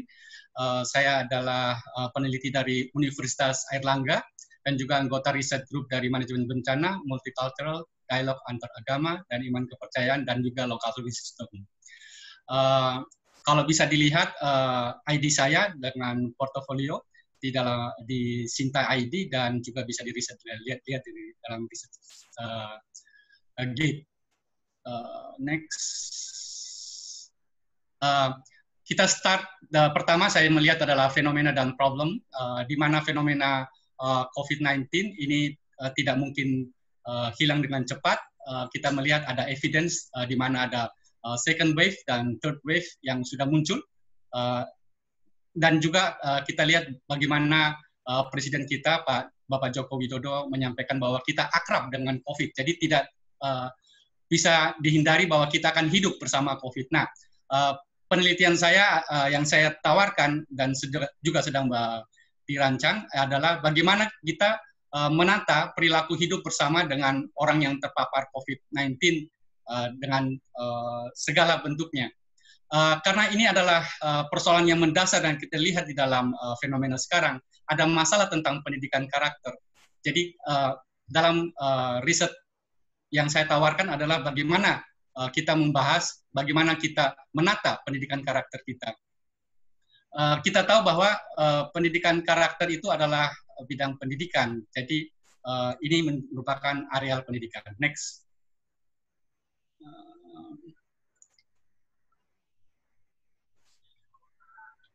Kolaborasi transdisiplin ilmu yang ditawarkan dalam bidang pendidikan adalah bagaimana kita membangun, pertama, kebijakan pendidikan dari pusat, dari sampai ke bawah. Kebijakan pendidikan terkadang terlihat saling tumpang tindih, saling meniadakan, saling mencegah, sehingga ini ada masalah tentang kebijakan. Satu penelitian adalah penelitian tentang kebijakan. Yang kedua tentang SDM, di mana guru harus disiapkan. Sekarang ada masalah banyak yang muncul karena tidak disiapkan guru-guru. Guru disiapkan dalam bentuk kompetensi dengan daring dan online. Dan juga kita mempersiapkan bagaimana tools dan modules untuk siswa. Dari PAUD, sekolah dasar, sekolah menengah, sampai perguruan tinggi. Dalam bidang ini, saya menawarkan juga pada para psikolog-psikolog atau yang ahli di dalam bidang modifikasi perilaku untuk bekerja sama dalam menata atau membuat suatu social engineering dalam pendidikan karakter. Dan juga tidak lupa satu bidang yang di dalam saat ini adalah teknologi. Bagaimana para ahli IT, komunikasi mungkin juga untuk masuk ke dalam, untuk membantu menata bagaimana tools dan modul ini dilakukan. Saya rasa demikian presentasi saya. Baik, terima kasih banyak. 3 pembicara selanjutnya adalah Bapak Suyadi, Bapak Anom Bowo Laksono, dan Ibu Inaya Rahmani. Mohon bersiap-siap. Kepada Bapak Anom, apakah bisa mendengarkan suara saya? Bapak Anom, sorry, mohon maaf, Bapak Suyadi. Bapak Suyadi. Ya, siap. Mohon maaf. Bisa, Pak. Oke. Silakan. Bisa, Pak. 3 menit ke depan setelah slide presentasi ditampilkan, Pak. Oke, terima kasih Bapak, Ibu semuanya. Nama saya Suyadi dari LIPI, tepatnya di Pusat Penelitian Biologi, tapi saya belum lihat slide-nya ini. Oke, ya, pada kesempatan ini saya ingin menawarkan 2 ide penelitian. Yang pertama adalah discovery and development of biodiversity-based drug, yang kedua adalah karakterisasi untuk penyakit yang disebabkan oleh virus di satwa liar untuk mitigasi coronavirus outbreak. Ya, next, please. Nah, kita mengetahui bahwa Indonesia merupakan pusat keanekaragaman hayati atau biodiversity, dan ini semua adalah potensi yang sangat bagus untuk dibuat obat-obatan ataupun pangan. Bukan hanya kaya akan biodiversity, namun kita memiliki kaya kearifan lokal, di mana nenek moyang kita telah memanfaatkan kekayaan alam ini, biodiversity ini, untuk obat-obatan, termasuk orang tua saya, karena saya lahir dan besar di hutan. Jadi waktu saya umur 6 tahun itu kita ada wabah juga, wabah malaria, kita menggunakan obat-obatan ini karena jauh dari dokter dan lain sebagainya, fasilitas kesehatan. Jadi kita menggunakan alat ini, dan ternyata penelitian yang kami lakukan ini bukan hanya terjadi di Lampung di tempat kami lahir, tapi juga di seluruh Indonesia. Banyak kearifan lokal yang memanfaatkan ini. Next please. Nah, contohnya adalah seperti ini, kita memiliki biodiversitas, kemudian ada eksplorasi, kita perlu mengetahui, dan sebagian sebenarnya kita sudah mengetahui bagaimana populasinya di alam, kemudian distribusinya seperti apa, dan sebagainya, kemudian kita discovery apa elemen-elemen yang ada di tumbuh-tumbuhan tersebut, kemudian genetiknya seperti apa, yang bisa digunakan untuk produk. Nah, sebenarnya penelitian ini sudah kita mulai khususnya di pusat penelitian bioteknologi. Di sana ada riset grup khusus yang melakukan penelitian ini, dan di sini kita ingin mengembangkan lebih lanjut hingga menjadi produk, bukan hanya berhenti di discovery. Jadi mulai dari eksplorasi ekologinya, discovery sampai berupa produk. Produknya bukan hanya produk aja, tapi juga bagaimana manajemen dari tanaman itu sendiri dan ecological function yang lainnya dari tanaman itu sendiri. Karena kalau kita produk aja tanpa mengetahui bagaimana nanti tanaman itu untuk dikelola, dan fungsi ekologi lainnya, ini akan berbenturan dengan berbagai hal yang lainnya. Oke, next please. Nah, ini adalah contoh-contohnya. Kita ada 3 bagian. Yang pertama adalah pusat untuk ekologi biodiversity, ada etnobotani segala macam. Nah, ini ada di pusat penelitian biologi. Terus kemudian untuk bioprospecting, genetik dan metagenomic untuk penelitian karakterisasi dan rukun. Nah, ini sebenarnya pusat penelitian bioteknologi di LIPI juga ada. Nah, untuk sertifikasi, production sampai komersialisasi sampai membuat produk ini kita memerlukan kolaborasi. Jadi mulai dari hulu sampai ke hilir penelitian ini untuk menghasilkan suatu produk yang harapannya bukan hanya untuk coronavirus, tapi juga untuk penyakit-penyakit lain dari produk alam. Next please. Nah, untuk potensi study area di Sumatera, Jawa, Kalimantan, kemudian kebetulan kita punya field study di sana, preliminary data, kita punya data etnobotani, ekologi dan lain sebagainya. Dan oke, next please. Time. Nah, ini adalah ide yang kedua adalah karakterisasi virus penyakit yang disebutkan ada di hewan, karena kita tahu adalah virus yang menyebar asalnya dari hewan seperti kelawar dan sebagainya. Nah, next please. Baik, Pak Suyadi, mohon maaf. Nanti slide-nya mungkin bisa kami bagikan dan para peminat silakan menghubungi Bapak langsung. Mohon maaf, Pak. Terima kasih. Kepada Bapak Anom, apakah bisa mendengar suara saya? Bapak Anom Bowo Laksono.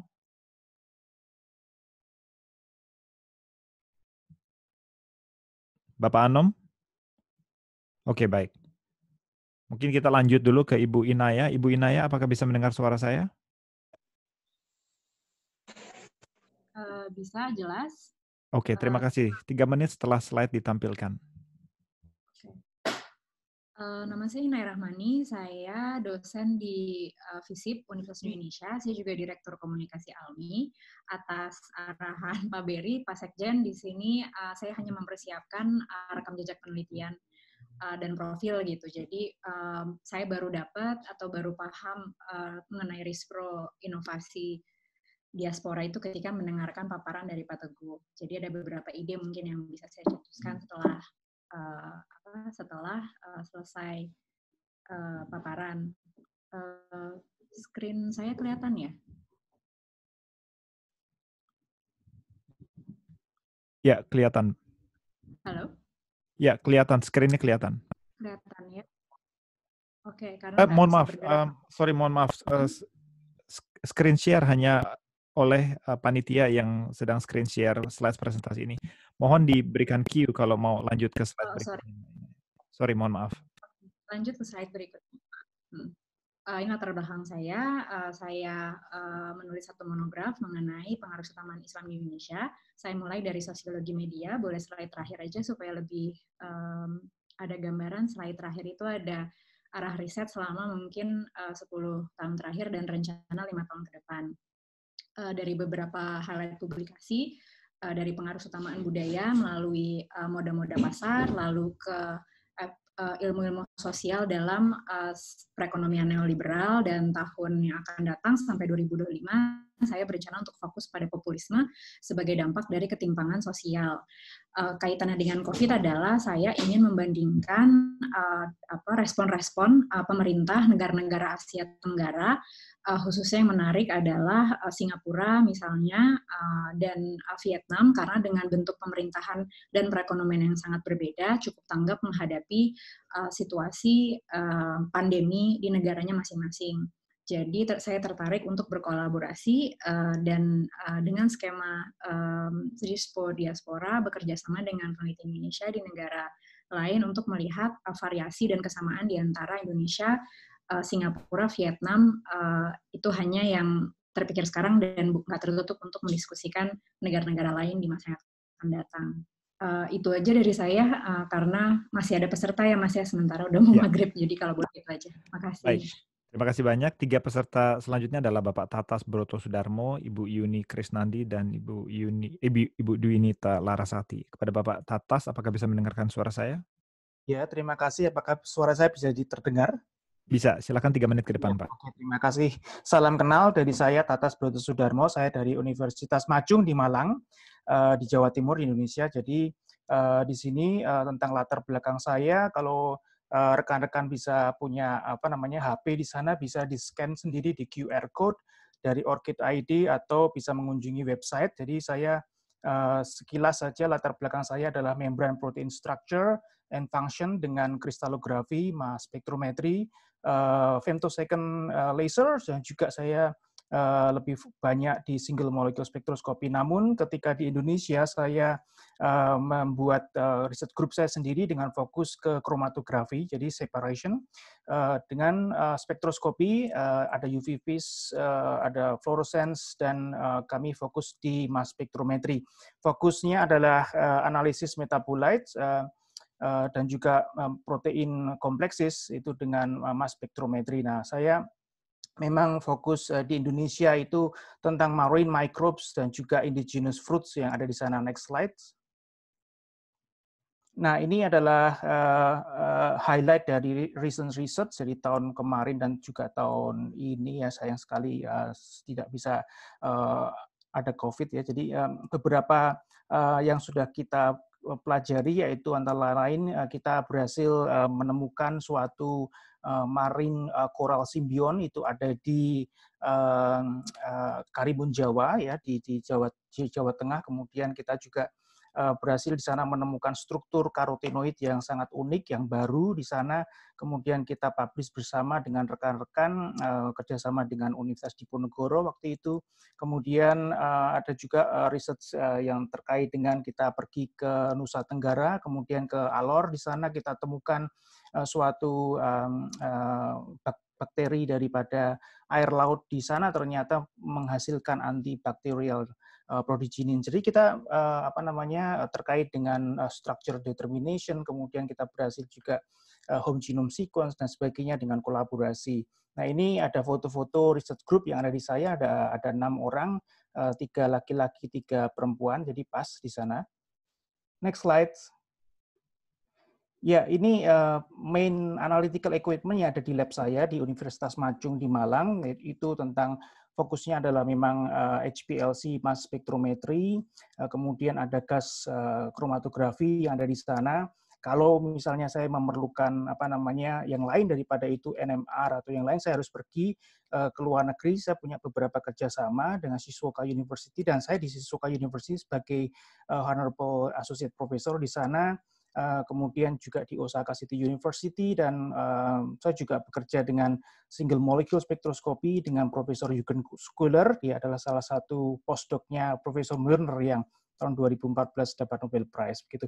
Jadi untuk pertemuan ini ya saya anggota AUMI, jadi dapat dari Pak Berry, say hello ke semuanya, saling berkenalan, dan tentang COVID saya jelas tidak ada ide, tetapi kita semua tahu tentang kompetensi saya.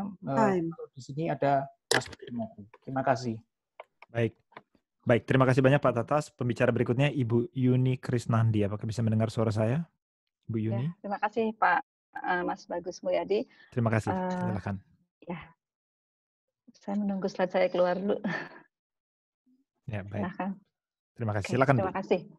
Ya, saya Yuni Krisnandi, dari Universitas Indonesia, Departemen Kimia. Kebetulan saya juga Group Leader dari Solid Inorganic Framework Research Group. Silahkan, next slide. Untuk track record saya saya lulusan UI, kemudian lanjut ke UNSW dan University Aberdeen, kemudian postdoc mengenai katalisis di Ricat, Germany selama 2 tahun. Untuk saat ini, memang bidang penelitian saya adalah mengenai kimia material, terutama untuk energi dan lingkungan. Nah, sini saya sintesis, karakterisasi, dan juga aplikasi dari poros material, terutama zeolit dan teman-temannya, dan sekarang juga ke karbon spori. Dan aplikasinya memang cukup luas. Jadi saya melihat sini mungkin ada potensi juga untuk saya bisa berkolaborasi dengan beberapa diaspora yang sudah presentasi tadi. Dan untuk saat ini memang fokusnya sebelum COVID-19 itu mengenai katalisis heterogen untuk konversi biomassa menjadi fine chemicals dan juga eksplorasi untuk bisa sintesis zeolit dari material alam. Next slide.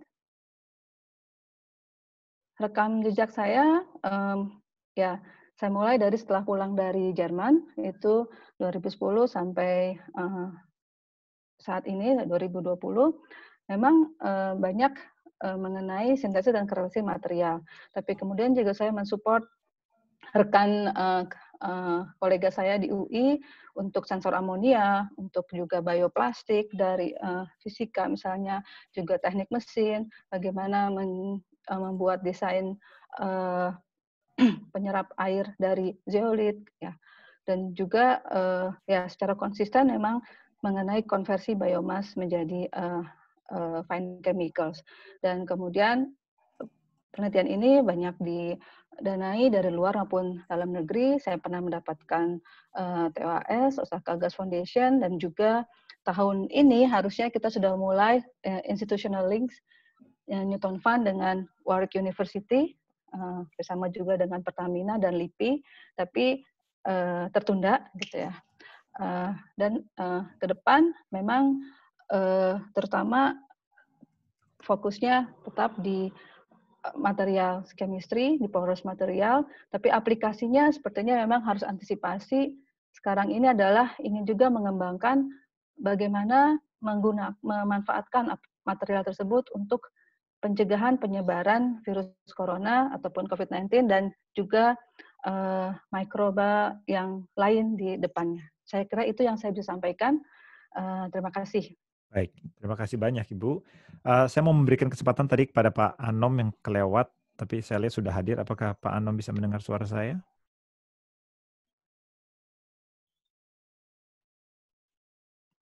Oke, baik. Mungkin masih ada masalah. Kalau begitu, Ibu Dwinita Larasati. Apakah bisa mendengar suara saya, Ibu Dwinita? Ya, bisa. Siap. Oke, silakan 3 menit setelah slides ditampilkan. Oke, makasih. Saya Tita, saya dulu studinya desain produk di S1-nya di ITB, Fakultas Seni Rupa dan Desain. Lalu saya lanjut ke Desain Academy Eindhoven di Industrial Design, dan S3 di TU Delft University, pindah-pindah fakultas dari Industrial Design Engineering, lalu Civil Engineer Geoscience, dan berakhir di Urbanism dan Architecture. Itu maksudnya secara akademis saya dosen di desain produk ITB di FSRD, tapi juga anggota ALMI dan Formain. Saya tapi juga banyak sangat membantu biasanya pemerintah dalam sebagai komunitas. Jadi di sini saya juga aktif di banyak komunitas kreatif yang sekarang juga sedang terkoneksi di berbagai kota dan kabupaten di Indonesia. Dan lalu membantu pemerintah kota dan sekarang provinsi, kebanyakan dalam bidang ekonomi kreatif. Jadi sebenarnya ilmu-ilmu desain produk yang memang desain produk industri itu biasanya dalam bidang hulu hilirnya penciptaan sebuah produk industri yang menjadi konsumsi manusia, karena sekarang juga zamannya bergeser, produk menjadi semakin intangible, manusia menjadi semakin perseptif, maka studi-studi desain produk ini pada akhirnya lebih diarahkan kepada sistem dan kepada jasa, service, layanan, dan seterusnya, sehingga slide berikut, sehingga sehingga interestnya meskipun saya dulu topiknya tentu saja hampir semuanya tentang sustainability. Jadi saya mulai dari riset material bambu, rotan, dan serat alam biasanya, tapi saya koneksikan biasanya ke pengrajin di pelosok-pelosok di kampung dan seterusnya, sehingga akhirnya beralih ke tentang appropriate technology, dan akhirnya tentang sistem, bagaimana mereka sebenarnya bisa menyambungkan produk yang mereka buat, tidak hanya dengan pasar atau konsumen, tapi juga dengan keseluruhan ekosistem yang sebenarnya mendukung cara mereka mempunyai penghasilan. Nah, sekarang terlepas dari hanya sekedar pengrajin, kita juga sekarang masuk ke masa di mana konsumsi dan produksi itu sebenarnya dipengaruhi oleh sekali lagi persepsi dan layanan. Dan sekarang ketika saya sudah lebih banyak masuk ke tentang kreatif ekonomi, saya juga banyak risetnya akhirnya tentang circular economy dan berbagai hal yang terkait di dalamnya, terutama terkait Sustainable Development Goal dalam konteks ruang kota dan biasanya kabupaten dan masyarakat. Nah, untuk yang terkait dengan COVID ini, kalau bisa dilanjut ke slide berikutnya, karena saya juga punya di ITB itu di desain produk ITB ada lab baru namanya desain etnografi, karena kita sadar bahwa makin kesini orang makin butuh riset tentang bagaimana persepsi itu bisa disambungkan. Misalkan gini, ketika sekarang banyak sekali Asisian ini sudah tergabung dengan 200 kota kabupaten, jadi riset yang akan kami lakukan sebenarnya terkait dengan hubungan antara ini. Terima kasih. Terima kasih. Mohon maaf atas waktu timekeeping ya. Kami ingatkan lagi slides akan kami berikan kepada semua peserta. Oke, pembicara berikutnya adalah Bapak Muhammad Yusuf, Ibu Sri Fatmawati, dan Ibu Feni Dwi Fani. Pada Bapak Muhammad Yusuf, apakah bisa mendengar suara saya? Ya, baik. Terima kasih. Bisa Silakan, mendengar. Pak. Ya, baik. Bismillahirrahmanirrahim. Assalamualaikum warahmatullahi wabarakatuh. Salam sejahtera semuanya. Mohon maaf sebelumnya ini slide-nya saya salah kirim, jadi ada sedikit informasi yang berbeda. Baik, nama saya Muhammad Yusuf, saya dari Departemen Kimia FMIPA UNPAD, dari Pusat Riset Bioteknologi dan Bioinformatika. Kebetulan dalam usulan ini saya sudah bekerja sama, berkomunikasi terlebih dahulu dengan Ibu Neni dari PT Bio Farma dan juga dengan Bu Dr. Ines Atmo Soekarto dari Lipotech Australia. Dengan judul Design dan Discovery of Subunit Vaccine to Fight COVID-19 in Indonesia khususnya. Baik, next slide. Nah, jadi dalam pengembangan vaksin, setelah kami identifikasi, rasanya concern utama dalam pengembangan vaksin adalah kemungkinan munculnya antibody dependent enhancement. Jadi normalnya kalau antibody terbentuk ketika terjadi infeksi, antibody itu dapat menetralisasi si virus.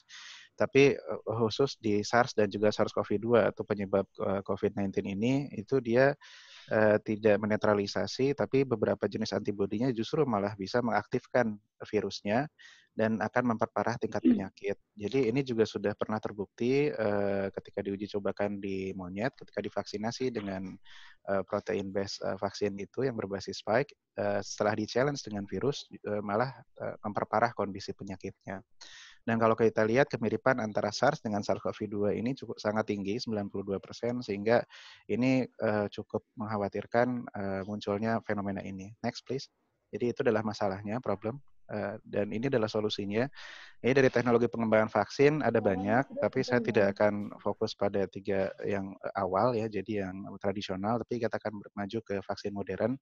Ada 3 usulan. Yang pertama itu adalah kita bisa menggunakan protein based vaksin, tapi kita akan menghindari terbentuknya antibody tadi yang bisa menyebabkan ADE. Jadi kita akan hilangkan epitop yang ada di protein structure-nya. Kemudian yang kedua adalah bekerja sama dengan Lipotech, itu adalah pengembangan peptide based vaksin yang diformulasi dengan liposom. Jadi liposom ini sudah menjadi milik IP-nya Lipotech dan saya rasa sangat advance sekali karena kita sifatnya sangat robust, fully sintetik, kemudian plug and play, kemudian juga bisa diformulasikan dengan berbagai jenis protein dan peptida, dan juga untuk ajuvannya untuk meningkatkan imunogenisitasnya bisa dengan menggunakan TLR ligand. Itu yang dikomunikasikan oleh Lipotech dan dari literatur terbukti bahwa ini sudah diujikan ke tikus dan juga ternyata berhasil ketika di-challenge dengan virus. Yang terakhir adalah yang berbasis mRNA base, dan lagi-lagi ini juga nanti akan diformulasikan dengan liposom. Jadi secara umum teknologi yang dikembangkan semuanya berbasis computer aided vaccine design yang akan kita lakukan di Unpad, kemudian nanti berkolaborasi dengan Bio Farma untuk membuat proteinnya, dan nanti untuk formulasi dengan liposomnya itu dengan Lipotech, dan tadi juga mungkin terbuka dengan beberapa kolaborator yang tadi presentasi, diantaranya tadi dari Ibu siapa yang dari Harvard ya. Mudah-mudahan penelitian ini bisa berjalan dan ya bermanfaat. Sekian, terima kasih. Assalamualaikum. Baik, terima kasih banyak Pak Muhammad Yusuf. Kepada pembicara berikutnya Ibu Sri Fatmawati, apakah bisa mendengar suara saya? Ya bisa, Pak, suara saya bisa terdengar. Silakan, 3 menit ke depan setelah ditampilkan Ibu. Terima kasih.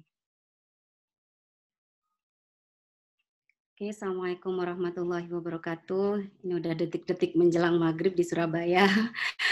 Pak Teguh sehat ya Pak. Baik Bapak Ibu, terima kasih. Perkenalkan saya Sri Fatmawati, biasa dipanggil Fatma.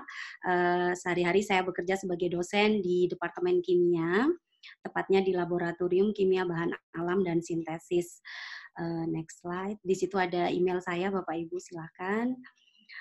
Jadi untuk riset saya biasa bekerja di isolasi senyawa dari tanaman ya, biasanya dari tumbuh-tumbuhan, kemudian juga mushroom, dan terakhir juga spons, dan menggunakan mereka untuk medicinal properties.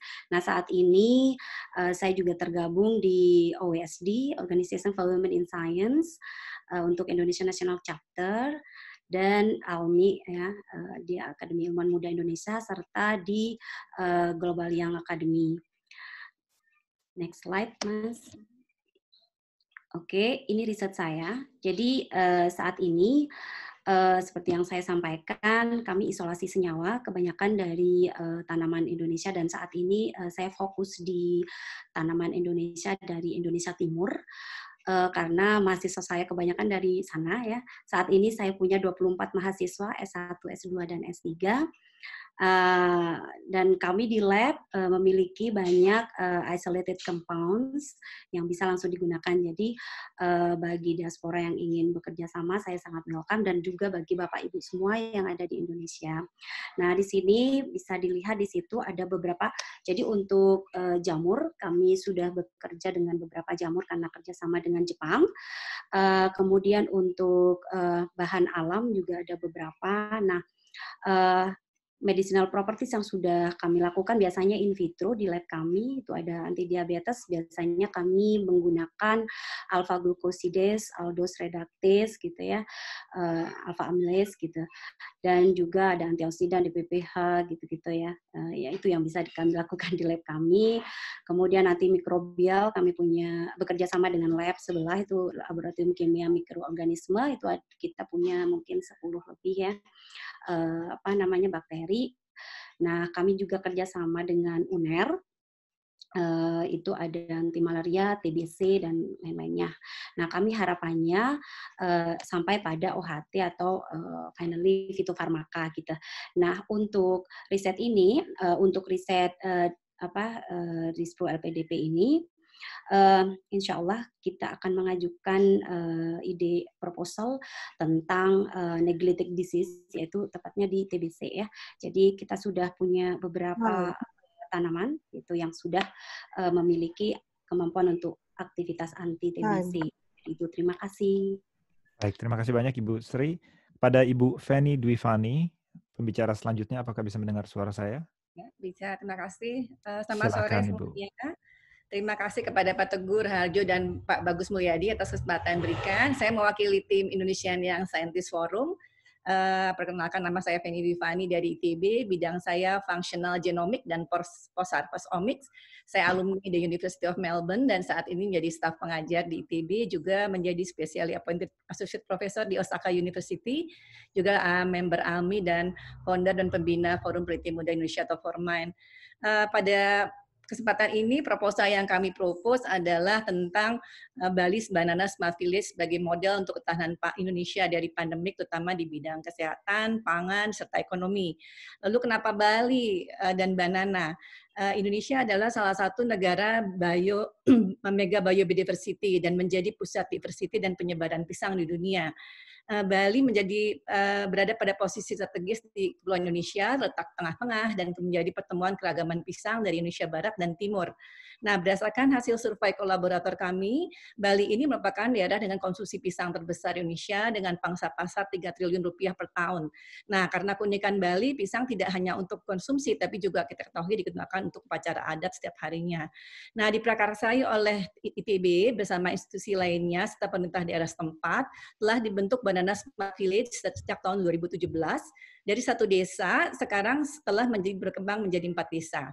Tatanan Kultur Bali ini sangat unik karena memiliki Banjar Adat yang merupakan lembaga sosial ya, yang mengkoordinasikan kegiatan keagamaan, sosial budaya, serta ekonomi, kemudian pertahanan politik menjadi kekuatan tersendiri bagi Bali dalam menghadapi pandemik serta COVID-19. Boleh next slide. Saat ini Banana Smart Village menjadikan pisang sebagai salah satu sumber perekonomian desa dan dikembangkan menjadi produk dari hulu ke hilir berbasis penerapan science, teknologi, art, dan desain. Oleh karena ini, Banana Smart Village dapat dijadikan model agar Indonesia dapat bertahan menghadapi pandemik dari segi ekonomi dan ketahanan pangan saat ini dan di masa mendatang. Nah, kemudian harapannya Banana Smart Village ini dapat diadopsi oleh desa-desa lainnya di Indonesia. Dengan keragaman pisang yang Indonesia miliki dan bahan baku yang berkualitas yang berkelanjutan yang didukung oleh Banana Smart Village, penelitian kami yang kami propose saat ini adalah untuk memfokuskan pada eksplorasi senyawa antiviral dari pisang.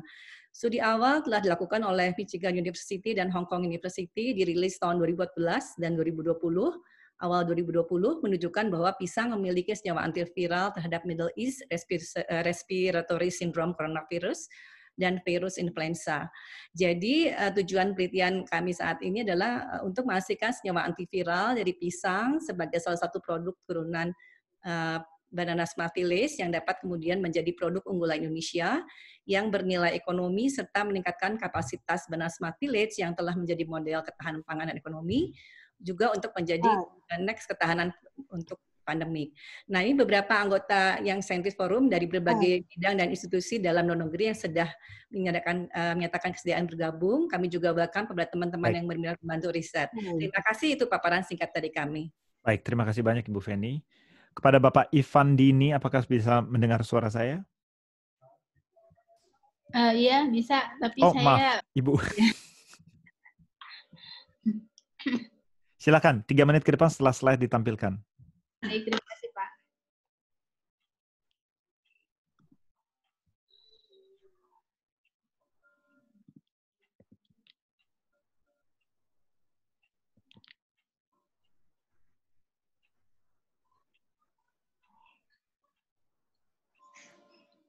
Ini bukan slide saya ya? Bukan, Pak Bagus, itu slide saya. Ya, bukan slide Ya, saya. Panitia, Ibu Ivandini, slide-nya mohon. Mohon Baik, maaf, terima kasih. silakan. Ya.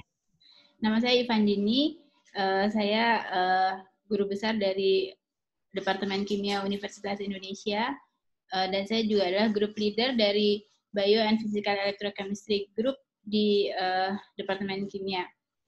Kemudian, next slide please.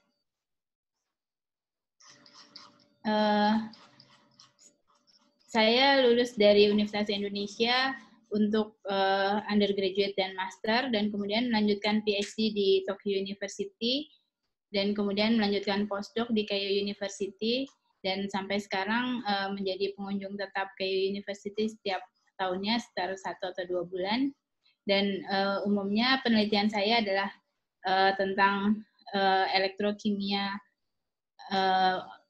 diamond, synthetic diamond, dan untuk diaplikasikan ke sensor dan biosensor, energy device, dan untuk penanganan lingkungan.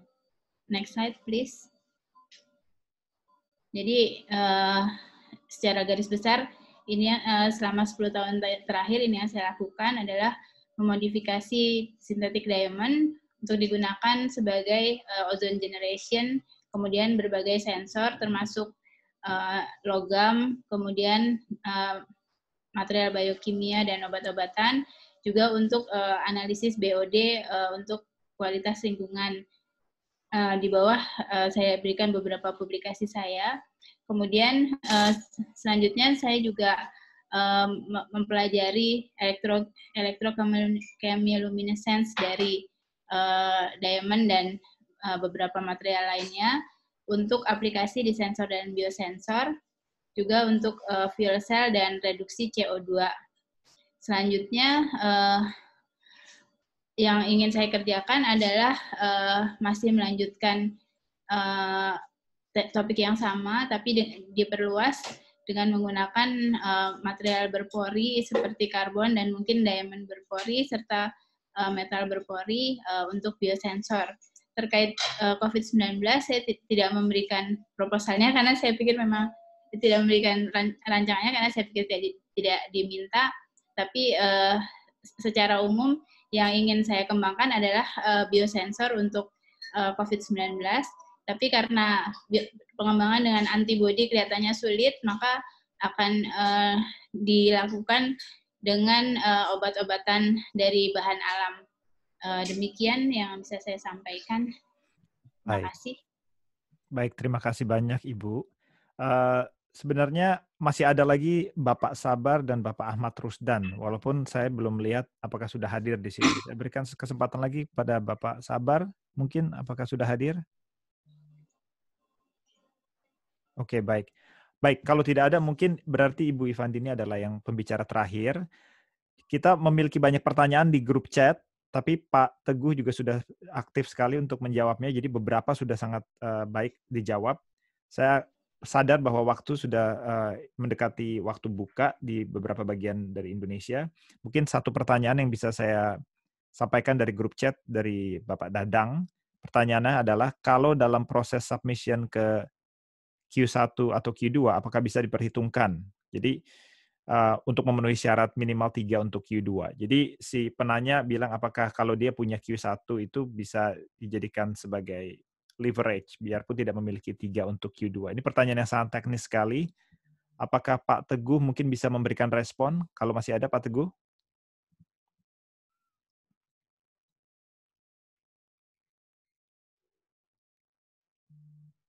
Oke, baik. Kalau tidak, nanti akan kita jawab secara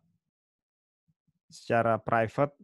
Nggak secara private, nanti akan kita sampaikan juga kepada para peserta jawaban teknis seperti itu. Saya juga ingin mengingatkan bahwa kalau ada pertanyaan teknis yang tentu banyak sekali, bisa langsung menghubungi Bapak Adam Bahtiar, baik lewat email maupun lewat WhatsApp yang tadi sudah disampaikan. Slide dari Pak Teguh juga akan kami sampaikan. Nah, sebelum penutupan, saya ingin berbagi sedikit bagi teman-teman yang ingin menjadi anggota Ikatan Ilmuwan Indonesia Internasional berikut, dan ini juga akan dibagikan nanti.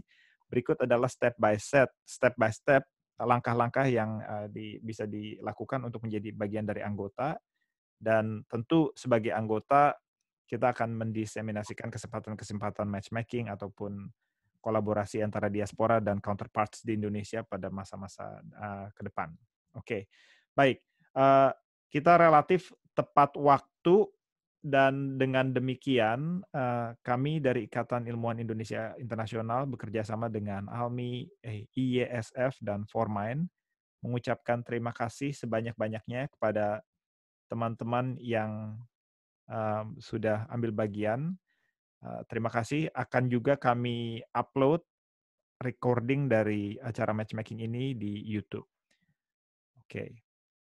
Baik, oke, dengan demikian acara ini selesai. Terima kasih banyak. Sekali lagi kami mohon maaf atas kesalahan yang mungkin kami lakukan, kesalahan dari segi teknikal maupun pembawaan acara. Terima kasih. Salam hangat dari panitia dan sampai bertemu di kesempatan berikutnya. Terima kasih Mas Bagus. Terima kasih banyak. Terima kasih. Terima kasih semuanya. Terima kasih Pak Teguh, Mas Bagus, kepada semuanya juga terima kasih. Terima kasih banyak Pak Aziz, Pak Muhammad Aziz. Terima kasih banyak. Teman-teman bisa foto bersama dulu sebelum keluar. Oh oke. Kalau mau foto bersama dulu boleh. Kalau yang belum keluar silakan dihidupkan kameranya, kita foto bersama. Ya, kameranya hidupin ya. Foto bersama customary di Indonesia. Jadi Silakan. Pak Bagus. Iya, kita lumayan banyak peserta pada kali ini, 140, relatif stabil sampai akhirnya. Terima kasih sudah bersama-sama dengan kita walaupun menjelang waktu buka. Silakan kita foto bareng-bareng yuk. Ini fotonya 2 slide ini. Iya, Pak Hanif atau Pak Davi bisa dibantu untuk screenshot, Pak? Oke, mohon beri aba-aba. Hanif bisa bantu. Ya. Ntar ada 5 halaman soalnya. Oh, oke, silakan.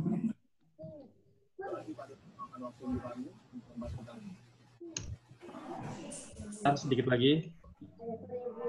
Halaman 4.